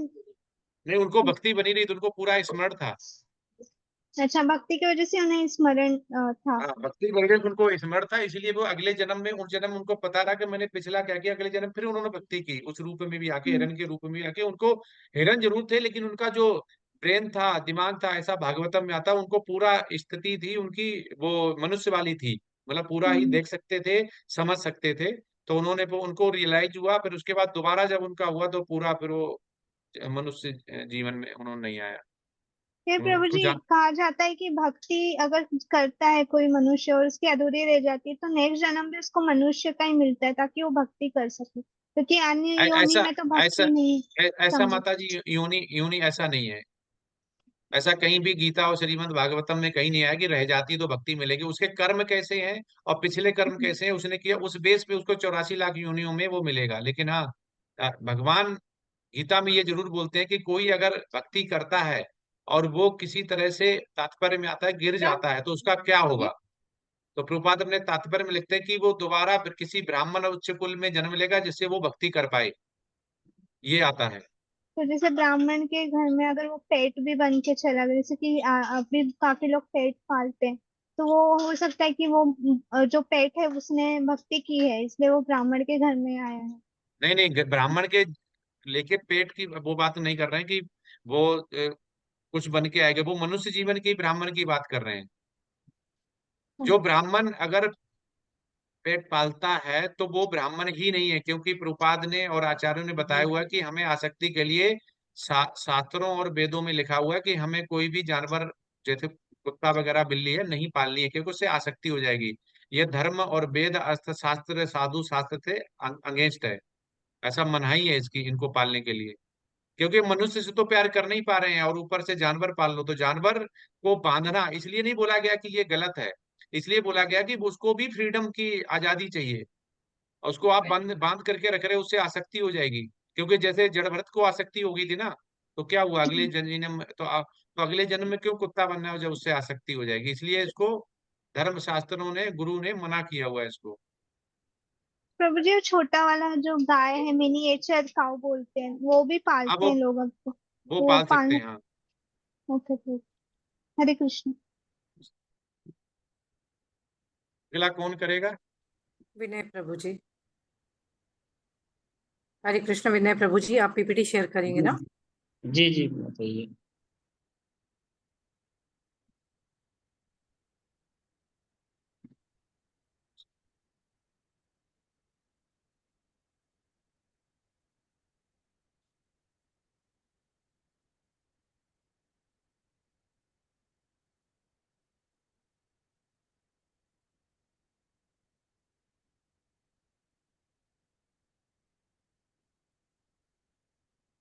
हरे कृष्णा सभी को। हम ग्रुप जी के सदस्य आप सभी का स्वागत करते हैं। ओम नमो भगवते वासुदेवाय। ओम नमो भगवते वासुदेवाय। ओम नमो भगवते वासुदेवाय। मेरा प्रश्न है,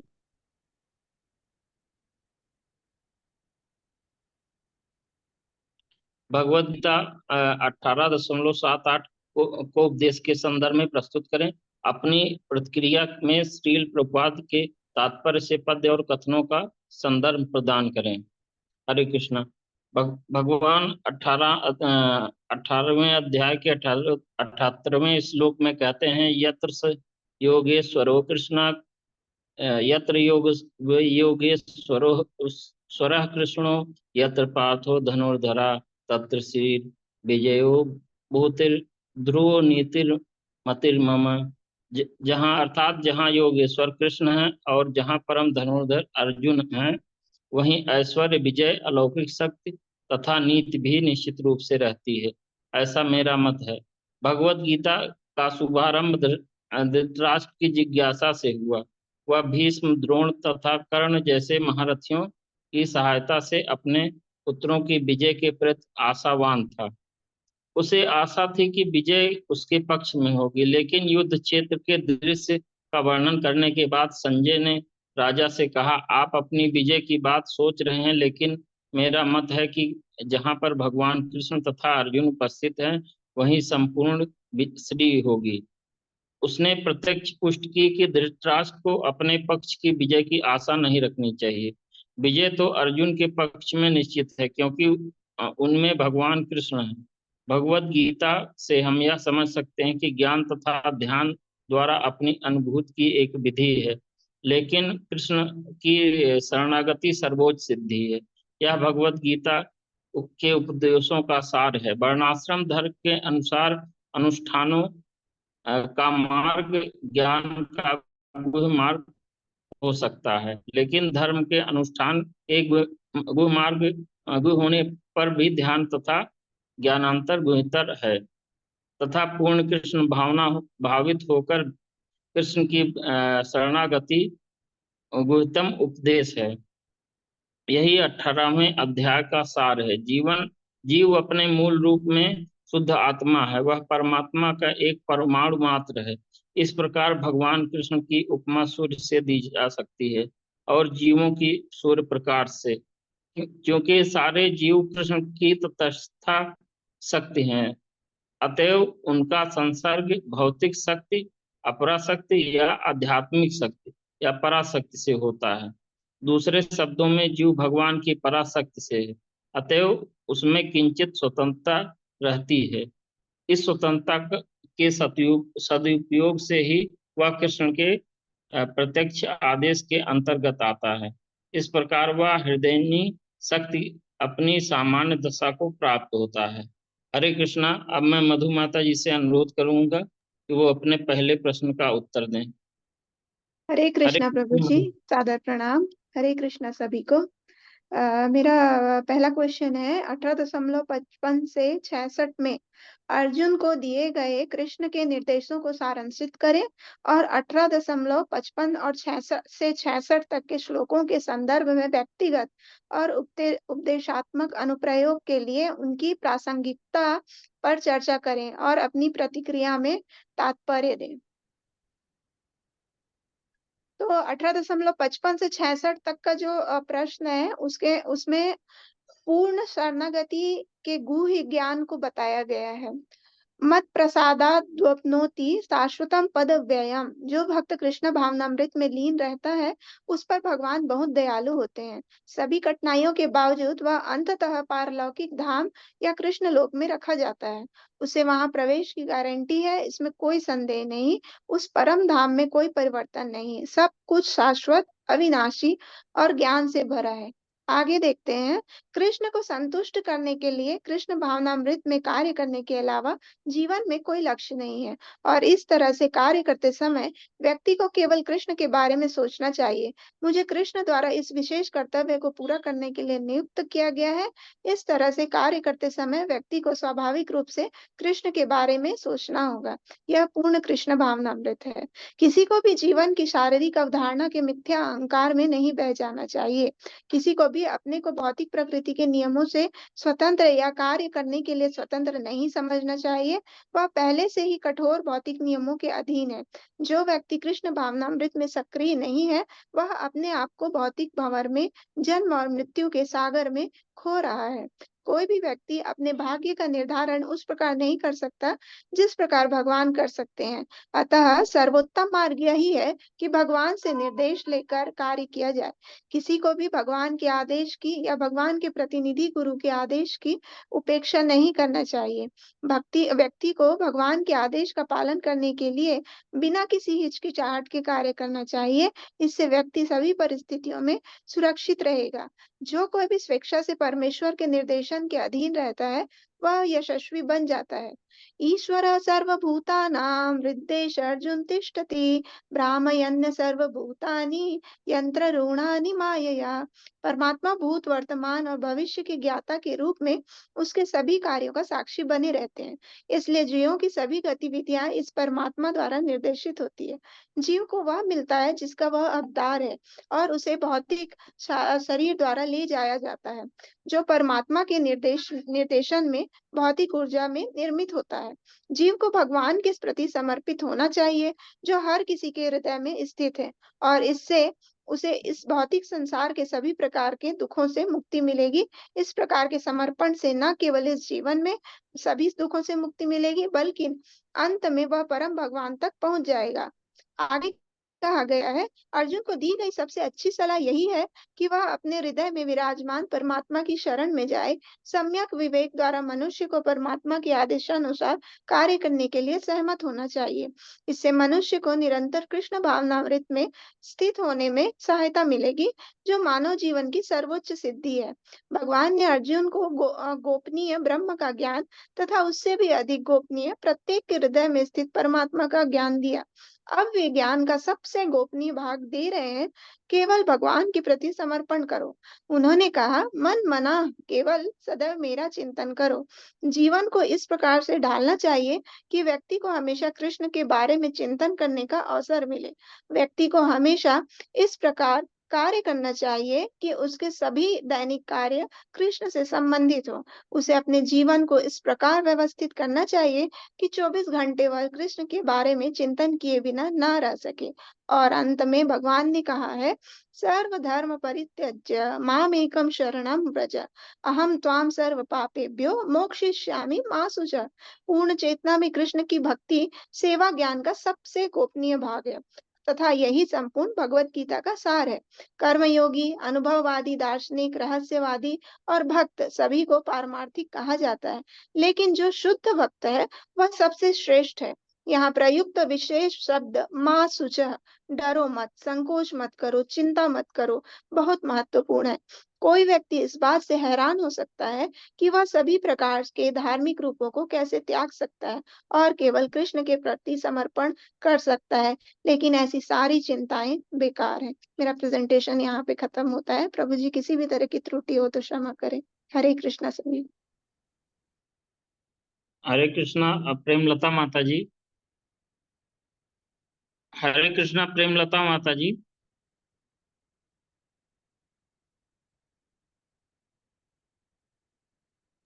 हरे कृष्णा प्रेमलता माता जी। प्रेमलता माता जी अनम्यूट करें। प्रभु जी प्रेमलता माता जी नहीं है ग्रुप में। माता माता जी जी हैं अभी वो। प्रेजेंट है, हाँ अभी थे माता जी। हाँ है। माता जी अनम्यूट करें।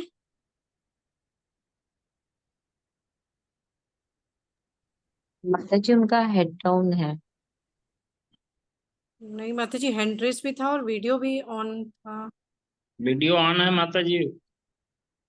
प्रेमलता माता जी अनम्यूट करें। प्रभु जी नेक्स्ट स्लाइड, माता जी या किसी और के पास हो तो मैं कॉल करती हूँ उनको।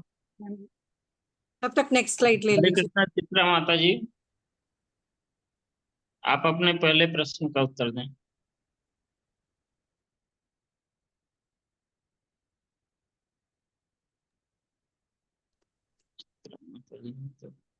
हरे कृष्णा चित्रा माता जी। हरे कृष्णा, मेरे को ना आवाज नहीं आ रही थी अभी तक। हरे कृष्णा, हरे कृष्णा। जी मैं अपना माता जी। प्रेजेंट, आ रही मेरी आवाज ना? जी जी जी माता जी, जी बोलिए। मैं अपना प्रेजेंटेशन प्रस्तुत कर रही हूँ, जिसमें कोई भी त्रुटि हो तो क्षमा करने करे। कृष्ण भरोसे अपने स्वयं के हाथ के लिए 18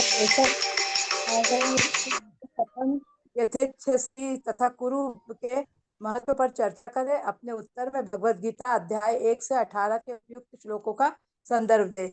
इति ते ज्ञान माख्यातम गुह्याद गुह्यतर मया विस्मृशेषेण यच्छति तत्कुरु। भगवान कृष्ण कहते हैं, इस प्रकार मैंने तुम्हें गुह्यतर। माता जी आवाज नहीं आ रही है।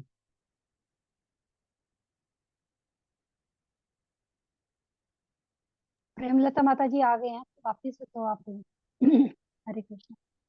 हरे कृष्णा, क्षमा करना, ध्यान नहीं करना। मेरा प्रश्न है, भगवत गीता 18.67 टू 71 श्लोकों और तात्पर्यों के संदर्भ में भगवत गीता के विषय में और अध्ययन के संबंध में कृष्ण के निर्देशों के व्यक्तिगत और उपदेशात्मक अनुप्रयोग की प्रासंगिकता पर चर्चा करें। भगवत गीता में 67वें श्लोक में भगवान का ज्ञान किसी उस व्यक्ति को नहीं देना चाहिए जो कि द्वेष करता है, क्योंकि भगवान को वो समझ ही नहीं पाएगा। जब वो द्वेष करता है किसी भगवान से, तो भगवान को समझने में वो असमर्थ ही रहेगा। तो ऐसे भक्तों को कभी भी भगवत गीता का उपदेश नहीं देना चाहिए, न हरे ज्ञान कृष्णा। देना चाहिए। और भगवत गीता भी हमें शुद्ध भक्तों से ही सुननी चाहिए। यह भगवत गीता की विवेचना उन्हीं से की जाए जो श्री कृष्ण को भगवान के रूप में जानते हैं, क्योंकि जो भगवत गीता को यथार्थ रूप में प्रस्तुत करने का सच्चे रूप से, सच्चे मन से प्रयास करता है, वह भक्ति के कार्यकलापों में प्रगति करता है और शुद्ध भक्तिमय जीवन को प्राप्त करता है। 69 श्लोक में भगवान कहते हैं कि भगवत गीता को जो यथा रूप में प्रस्तुत करते हैं, जैसा कि कृष्ण ने कहा है, उनकी वाणी है, उसी रूप में अगर वो प्रस्तुत करते हैं तो वह भगवान को भक्त अत्यधिक प्रसन्न है। और भगवान घोषित करते हैं कि उनके बीच की जो ये पवित्र संवाद है, श्री कृष्ण भगवान के और अर्जुन के बीच की ये कृष्ण के संवाद है, जो कोई भी अध्ययन करते हैं और उनको सुनते हैं, वो अपनी बुद्धि से भगवान की पूजा करते हैं और श्रद्धा समय तथा द्वेष रहित होकर जो संवाद सुनते हैं, सारे पापों से मुक्त हो जाते हैं और शुभ लोगों को प्राप्त होते हैं, जहाँ पुण्यात्माएं निवास करती है। हरे कृष्णा। हरे कृष्णा चित्रा माता जी, आप अपने प्रश्न का उत्तर दीजिए।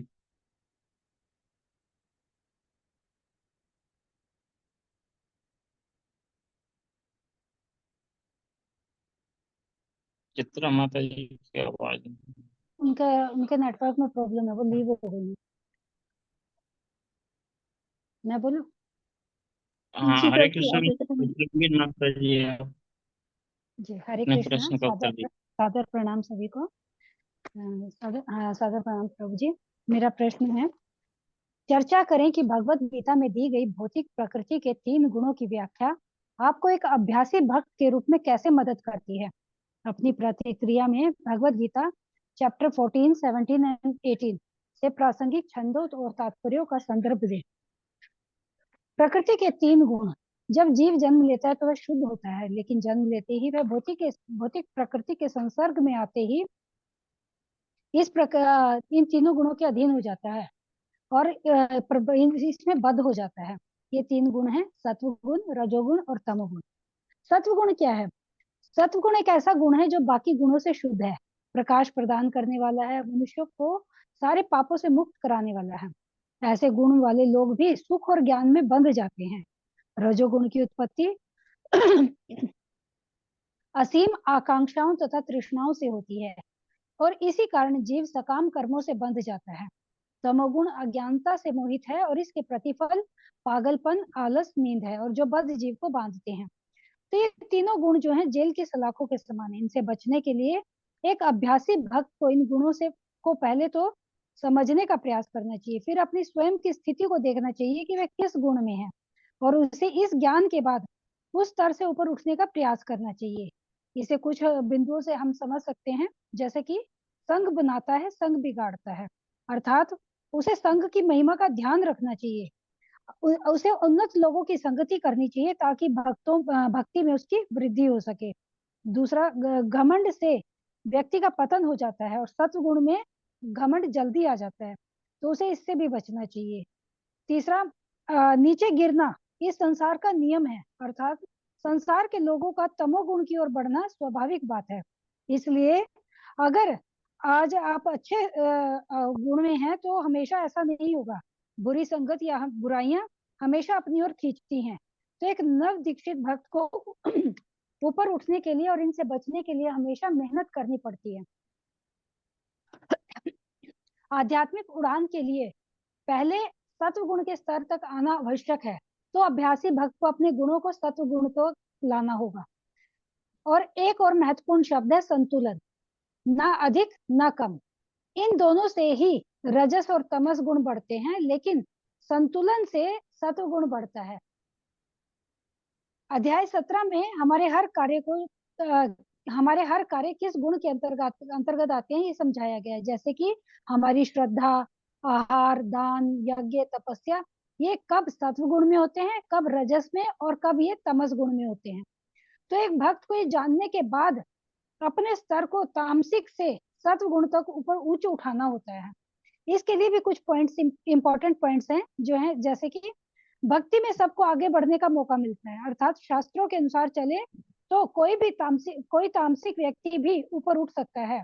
अगर ओम तत्सत का उच्चारण करता है और सोचे कि मैं अपने पिछले कर्मों के कारण आज इस स्तर पर हूँ, लेकिन आगे तो मौका है ना स्वयं को ऊपर उठाने का और अपने भविष्य को, आगे तो मौका है ना कि अपने स्वयं को ऊपर उठाने का, अपना भविष्य तय करने का। दूसरा है आदतों से लाचार। इन गुणों के प्रभाव के कारण ये हमारी आदतें बन जाती हैं, लेकिन फिर भी हमें मौका मिलता है बदलने का। प्रभुपाद जी भी इसी धारणा से विदेश गए थे। हमें अपने खाने का भी ध्यान रखना है कि सादा खाना है या मांसा। चौथा पॉइंट है कि हमें अपना ध्वनि फिल्टर का उपयोग करना, अर्थात बोलने से पहले सोचना चाहिए और फिर बोलना चाहिए। पांचवा पॉइंट है हरि नाम शुद्धिकरण फिल्टर, अर्थात हर कार्य को करते समय शुद्धिकरण फिल्टर अर्थात हरि नाम जप का प्रयोग करना चाहिए, जिससे हमारे हर कार्य जो है शुद्ध हो जाते हैं। तो इस प्रकार एक अभ्यासी भक्त अपना शुद्धिकरण करके स्वयं को आध्यात्मिक जगत में पहुंचाने के योग्य बना सकता है। हरे कृष्णा। मुझसे कोई त्रुटि हो तो प्रभु जी क्षमा कीजिएगा। हरे कृष्णा। मेरा समाप्त होता है यहाँ पर प्रेजेंटेशन। हरे कृष्णा। अब चित्रा माता जी का प्रश्न है, कृष्ण भावनामृत के अपने स्वयं के अभ्यास के लिए 18.63 में कृष्ण के कथन या छेष तथा कुरु के महत्व पर चर्चा करें। अपने उत्तर में भगवद गीता के 1.18 के उपयुक्त श्लोकों का संदर्भ दें। हरे कृष्ण। इत्ते ज्ञानम अख्यातम गुह्याद गुह्यतरम मया विमर्शे तत्शेषण यथेच्छस तथा कुरु। भगवान कृष्ण कहते हैं कि इस प्रकार मैंने तुम्हें गुह्यतर ज्ञान दे दिया, इस पर पूरी तरह से मनन करो और तब जो चाहे वो करो।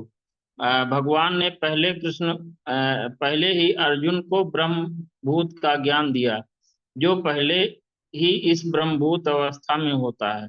वह ना तो प्रसन्न रहता है, ना शोक करता है, ना किसी वस्तु की कामना करता है। ऐसा शुद्ध ज्ञान से ऐसा शुद्ध ज्ञान से होता है।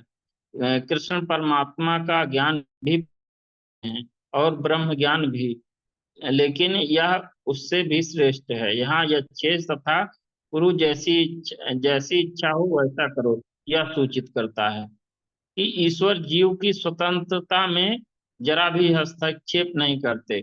इस भगवान जीव की स्वतंत्रता में जरा भी हस्तक्षेप नहीं करते। भगवत गीता में भगवान ने सभी प्रकार से यह बतलाया है कि कोई कंपनी जीवन तथा दशा को किसी प्रकार अच्छी बना सकता है। अर्जुन को यह सर्वश्रेष्ठ उपदेश यह है कि हृदय से आसीन परमात्मा की शरणागत हुआ जाए। सही विवेक से मनुष्य को परमेश्वर के आदेशानुसार कर्म करने के लिए तैयार होना चाहिए। इससे मनुष्य निरंतर कृष्ण भावनामृत में स्थिर हो सकते हैं, जो मानव जीवन की सर्वोच्च सिद्ध है। अर्जुन को भगवान कृष्ण प्रत्यक्ष युद्ध करने का आदेश दे रहे हैं। भगवान के शरणागत होना जीव के सर्वाधिक हित में है। इसमें परमेश्वर का कोई हित नहीं है। मनुष्य को इस विषय में मनन की छूट मिली है और भगवान के आदेश को स्वीकार करने की यही सर्वोत्तम विधि है। ऐसा आदेश भगवान के प्रामाणिक प्रतिनिधि स्वरूप गुरु के माध्यम से प्राप्त होता है। आगे 1 से 18 अध्याय का सार दिया गया है। अंत में कृष्ण भगवान अध्याय 18 के 66वें श्लोक में कहते हैं, सभी धर्मों का परित्याग करके मेरी शरण में आ जाओ और समस्त पापों से तुम्हारा मैं उद्धार कर दूंगा। हरे कृष्णा। अब मैं मधु माता जी से अनुरोध करूंगा कि वो अपने दूसरे प्रश्न का उत्तर दें। हरे हरे कृष्णा कृष्णा। प्रभु जी। हरे कृष्णा प्रभु जी। सादर प्रणाम सभी को।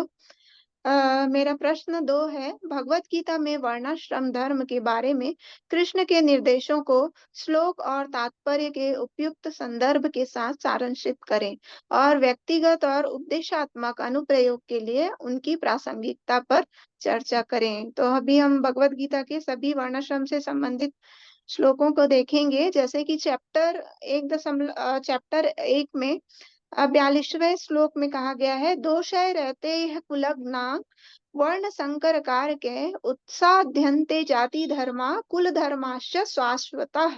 मानव समाज के चारों वर्णों के लिए सामुदायिक परियोजनाएं परिवार कल्याण गतिविधियों के साथ मिलकर, जैसे कि सनातन धर्म या वर्णाश्रम धर्म की संस्था द्वारा निर्धारित किया गया है, मनुष्य को उसके परम मोक्ष को प्राप्त करने में सक्षम बनाने के लिए यह व्यवस्था डिजाइन की गई है। वर्णाश्रम संस्था में एक व्यवस्था है जिसके अनुसार मृत्यु से पहले व्यक्ति को अपने पाप कर्मों के लिए प्रायश्चित की प्रक्रिया से गुजरना पड़ता है। जो व्यक्ति हमेशा पाप कर्मों में लिप्त रहता है उसे प्रायश्चित की प्रक्रिया का उपयोग करना चाहिए, जिसे प्रायश्चित कहा जाता है। ऐसा न करने पर व्यक्ति निश्चित रूप से पाप कर्मों के परिणाम स्वरूप दुखी जीवन जीने के लिए नारकी ग्रहों में स्थानांतरित हो जाएगा। वर्णाश्रम धर्म के सिद्धांत इस प्रकार बनाए गए थे कि राज्य और समुदाय की सामान्य आध्यात्मिक प्रगति के लिए समाज में अच्छी जनसंख्या बनी रहे। वही अध्याय 2 से 31वें श्लोक में कहा गया है, स्वधर्ममपि चावेक्ष्य न विकम्पत तुमर्हसि धर्मादि युद्धाश्चेद यो अन्यत्र शत्रुष्य न विद्यते। शारीरिक स्तर पर स्वधर्म को वर्णाश्रम धर्म या आध्यात्मिक समझ के लिए मनुष्य का सोपान कहा जाता है। मानव सभ्यता वर्णाश्रम धर्म या प्राप्त शरीर की प्रकृति के विशिष्ट गुणों के संदर्भ में विशिष्ट कर्तव्यों के स्तर से शुरू होती है। किसी भी कार्य क्षेत्र में अपने विशिष्ट कर्तव्य का निर्वहन उच्च अधिकारियों के आदेशानुसार करने से व्यक्ति को जीवन में उच्चतर स्तर की प्राप्ति होती है। वहीं चतुर्थ अध्याय के 13वें श्लोक में भगवान ने कहा है, चातुर्वर्ण्यमया सृष्टम गुण कर्म विभागशः तस्य कर्तारमपि माम विद्याकर्ताम अव्ययम्। मानव समाज अन्य पशु समाज के समान ही है, किंतु मनुष्य को पशु अवस्था से ऊपर उठाने के लिए भगवान ने कृष्ण चेतना के व्यवस्थित विकास के लिए उपयुक्त विभाजनों की रचना की है। किसी व्यक्ति विशेष के कर्म की प्रवृत्ति उसके द्वारा अर्जित भौतिक प्रकृति के गुणों द्वारा निर्धारित होती है। वहीं 9वें अध्याय के 32वें श्लोक में भगवान ने कहा है, माम ही पार्थ व्यप्राश्रित ये अपि स्यु पापयोनयः स्त्रियो वैश्यास् तथा शूद्रास्ते अपि यान्ति पराम गति।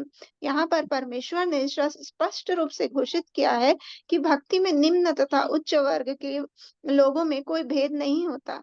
जीवन की भौतिक अवधारणाओं में ऐसा विभाजन है, किंतु भगवान की दिव्य भक्ति में लगे हुए व्यक्ति के लिए ऐसा नहीं है। प्रत्येक व्यक्ति परम गति का पात्र है। व्यक्ति की भक्ति की प्रक्रिया इतनी प्रबल है कि परमेश्वर का शुद्ध भक्त सभी निम्न वर्णों के लोगों को जीवन की सर्वोच्च सिद्धि प्राप्त करने में समर्थ बना सकता है। अब देखते हैं 18वें अध्याय में 45वें श्लोक में भगवान ने कहा है, स्वे स्वे कर्मण्यभिरतः समसिद्धिं लभते नरः स्वकर्म निरतः सिद्धिं यथा विन्दति तच्छृणु। अपने कर्म के गुणों का पालन करके प्रत्येक मनुष्य सिद्ध बन सकता है। प्रत्येक व्यक्ति को यह सोचना चाहिए कि वह इंद्रियों के स्वामी ऋषिकेश द्वारा किसी विशेष प्रकार के कार्य में लगा हुआ है तथा जिस कार्य में लगा हुआ है उसके फल स्वरूप भगवान श्री कृष्ण की पूजा करनी चाहिए। अपने ही व्यवसाय में लगे रहना बेहतर है, भले ही वह अपूर्ण रूप से ही क्यों ना हो, बजाय दूसरे के व्यवसाय को स्वीकार करने और उसे पूर्ण रूप से निभाने के। अपने स्वभाव के अनुसार निर्धारित कर्तव्य कभी भी पाप कर्मों से प्रभावित नहीं होते। ब्राह्मण, क्षत्रिय, वैश्य तथा शूद्र के कर्तव्य उनकी प्रकृति के विशेष गुणों के अनुसार निर्धारित किए गए हैं। मनुष्य को दूसरे के कर्तव्य का अनुकरण नहीं करना चाहिए। जो व्यक्ति स्वभाव से ही शूद्रों द्वारा किए जाने वाले कार्यों के प्रति आकर्षित होता है, उसे कृत्रिम रूप से ब्राह्मण होने का दावा नहीं करना चाहिए, भले ही वह ब्राह्मण परिवार में ही क्यों ना पैदा हुआ हो। आखिरी में भगवान कहते हैं, सहजम कर्म कौन्तेय सदोषमपि न त्यजेत सर्वारंभा ही दोषेण धूमेनाग्निर्वावृतः। यद्यपि अग्नि शुद्ध है फिर भी उसमें धुआं है, फिर भी धुआं अग्नि को अशुद्ध नहीं करता। यद्यपि अग्नि में धुआं है फिर भी अग्नि को सभी तत्वों में सबसे शुद्ध माना जाता है। यदि कोई क्षत्रिय का कार्य छोड़कर ब्राह्मण का व्यवसाय अपनाना चाहता है तो उसे यह विश्वास नहीं होता कि ब्राह्मण के व्यवसाय में कोई अप्रिय कर्तव्य नहीं है। तब वह निष्कर्ष निकाल लेता है कि भौतिक जगत में कोई भी व्यक्ति भौतिक प्रकृति के कलमश से पूरी तरह मुक्त नहीं हो सकता। इस संबंध में अग्नि और धुएं का यह उदाहरण बहुत उपयुक्त है। जब शीतकाल में कोई पत्थर से अग्नि से पत्थर उठाता है तो कभी कभी धुआं आंखों तथा शरीर के अन्य अंगों को परेशान करता है, लेकिन फिर भी उसे अशांतकारी परिस्थितियों के बावजूद अग्नि का प्रयोग करना चाहिए। इसी प्रकार किसी को भी अपने स्वाभाविक व्यवसाय को इसलिए नहीं छोड़ना चाहिए क्योंकि उसमें कुछ अशांतकारी तत्व हैं, बल्कि उसे कृष्ण भावनामृत में अपने व्यवसायिक कर्तव्य द्वारा परमेश्वर की सेवा करने के लिए दृढ़ संकल्पित होना चाहिए। यही पूर्णता की बात है। थैंक यू प्रभु जी। हरे कृष्णा, सादर प्रणाम। कोई त्रुटि हो तो क्षमा करेंगे। हरे कृष्ण। हरे कृष्णा प्रेमलता माता जी, आप अपने दूसरे प्रश्न का। हरे कृष्णा, सादर प्रणाम सभी को। हरे कृष्णा। मेरा दूसरा प्रश्न है, भगवत गीता के श्लोकों और तात्पर्यों के उपयुक्त संदर्भ के साथ अनन्य भक्ति के संबंध में कृष्ण के निर्देशों को सारांशित करें। जैसे कि भगवान अध्याय 13 में कार्य क्षेत्र, शरीर जानने की विधि तथा आत्मा और परमात्मा उसके बारे में बताते हैं। भगवान के अनन्य भक्त ही इन तीनों चीजों को समझ सकते हैं। भगवान हमेशा जीव के साथ रहते हैं और जीव से कहते हैं कि भौतिक प्रकृति से उत्पन्न विकार को त्याग दो और मेरी शरण ग्रहण करो, मेरे प्रति श्रद्धा रखो। वह सच्चिदानंद जीव की ओर प्रगति करने लगता है। प्रामाणिक व्यक्ति से श्रद्धा पूर्वक श्रवण करने से इस भावसागर को पार करके भगवत धाम वापस जाने में सहायता मिलेगी।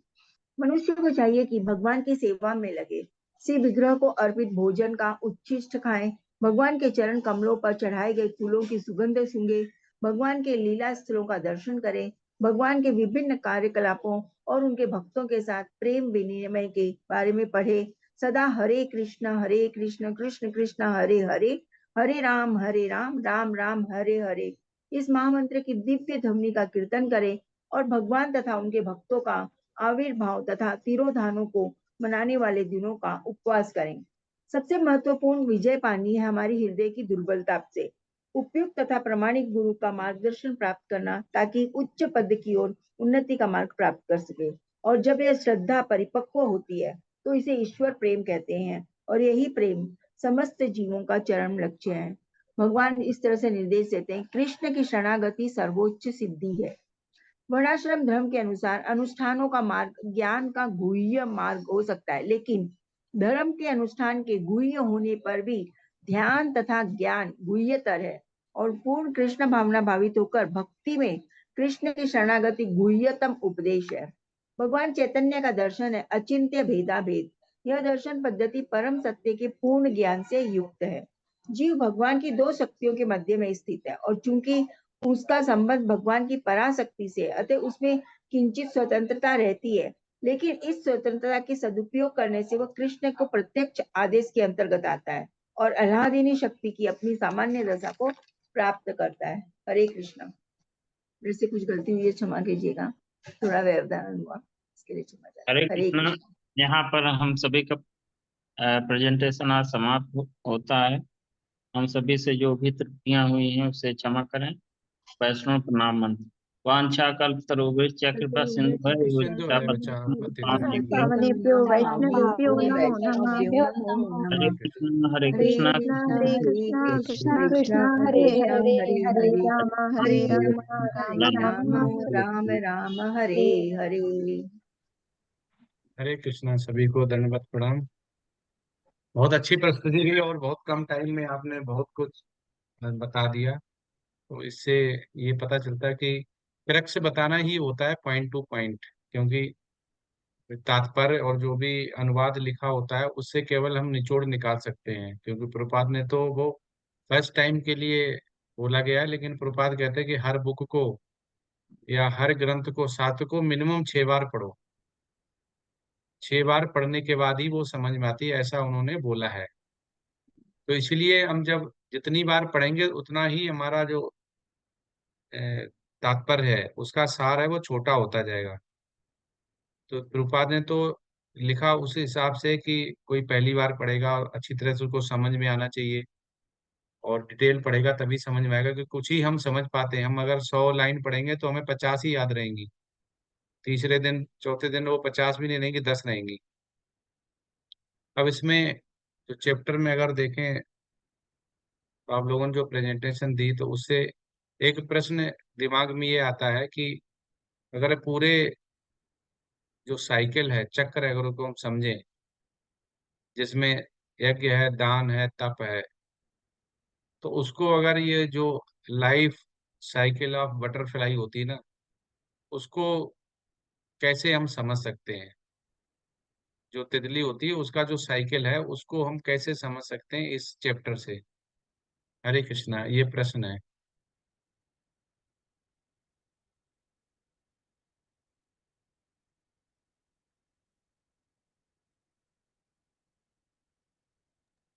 हरे कृष्णा प्रभु जी। हाँ बताइए माता जी। प्रभु जी एक कोशिश करती हूँ। जैसे प्रभुपाद ने एक बटरफ्लाई वाला जो एग्जाम्पल दिया था, ये था कि वो पहले एक लार्वा, एक छोटी सी इल्ली रहती है और धीरे धीरे बढ़ते बढ़ते यानी उसकी मतलब उसका एक लक्ष्य होता है, उसमें वो सफलता पा ही जाती है, मतलब वो उड़ ही जाती है और यानी उसका जीवन काल यानी पूर्ण सिद्धि को प्राप्त करता है। तो उसी तरीके के जो यज्ञ, दान और तप, इस तरीके के जो हमारे वर्णाश्रम व्यवस्था भी तय की गई है और जो ये अलग अलग विधियां दिए गए हैं, तो मनुष्य किसी भी अवस्था में है, किसी भी स्तर पे है, तो ये अलग अलग इंस्ट्रूमेंट्स बनाए गए हैं कि अगर वो एक छोटे से छोटा या लोअर से लोअर स्तर में भी किसी में भी है, तो उसके पास एक भगवान ने तरीका बताया हुआ है कि नेक्स्ट लेवल पे या नेक्स्ट स्तर पे कैसे जाया जा सकता है। और एक ना एक दिन जरूर होगा कि उसकी पूर्णता होगी इस जन्म में या अगले जन्म में, और कुछ अच्छा करेगा तो फिर कभी ना कभी वो स्थिति आएगी जिसमें वो भगवान की शरणागति को प्राप्त करेगा।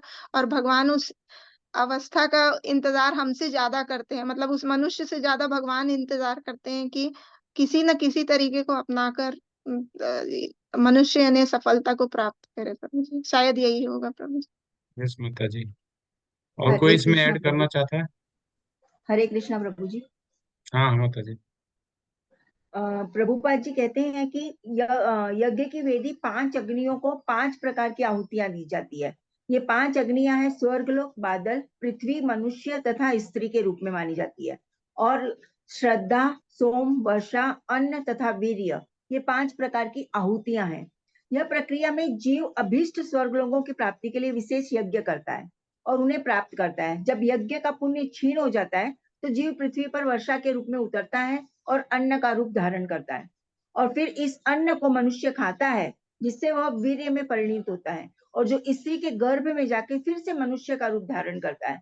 यह मनुष्य पुनः यज्ञ करता है और पुनः वही चक्र चलता रहता है। इस प्रकार जीव शाश्वत ऋषि से आता है, जाता रहता है, किंतु कृष्ण भावना भावित व्यक्ति ऐसे यज्ञों से दूर रहता है। वह सीधे कृष्ण भावनामृत ग्रहण करता है और इस प्रकार ईश्वर के पास वापस जाने की तैयारी करता है।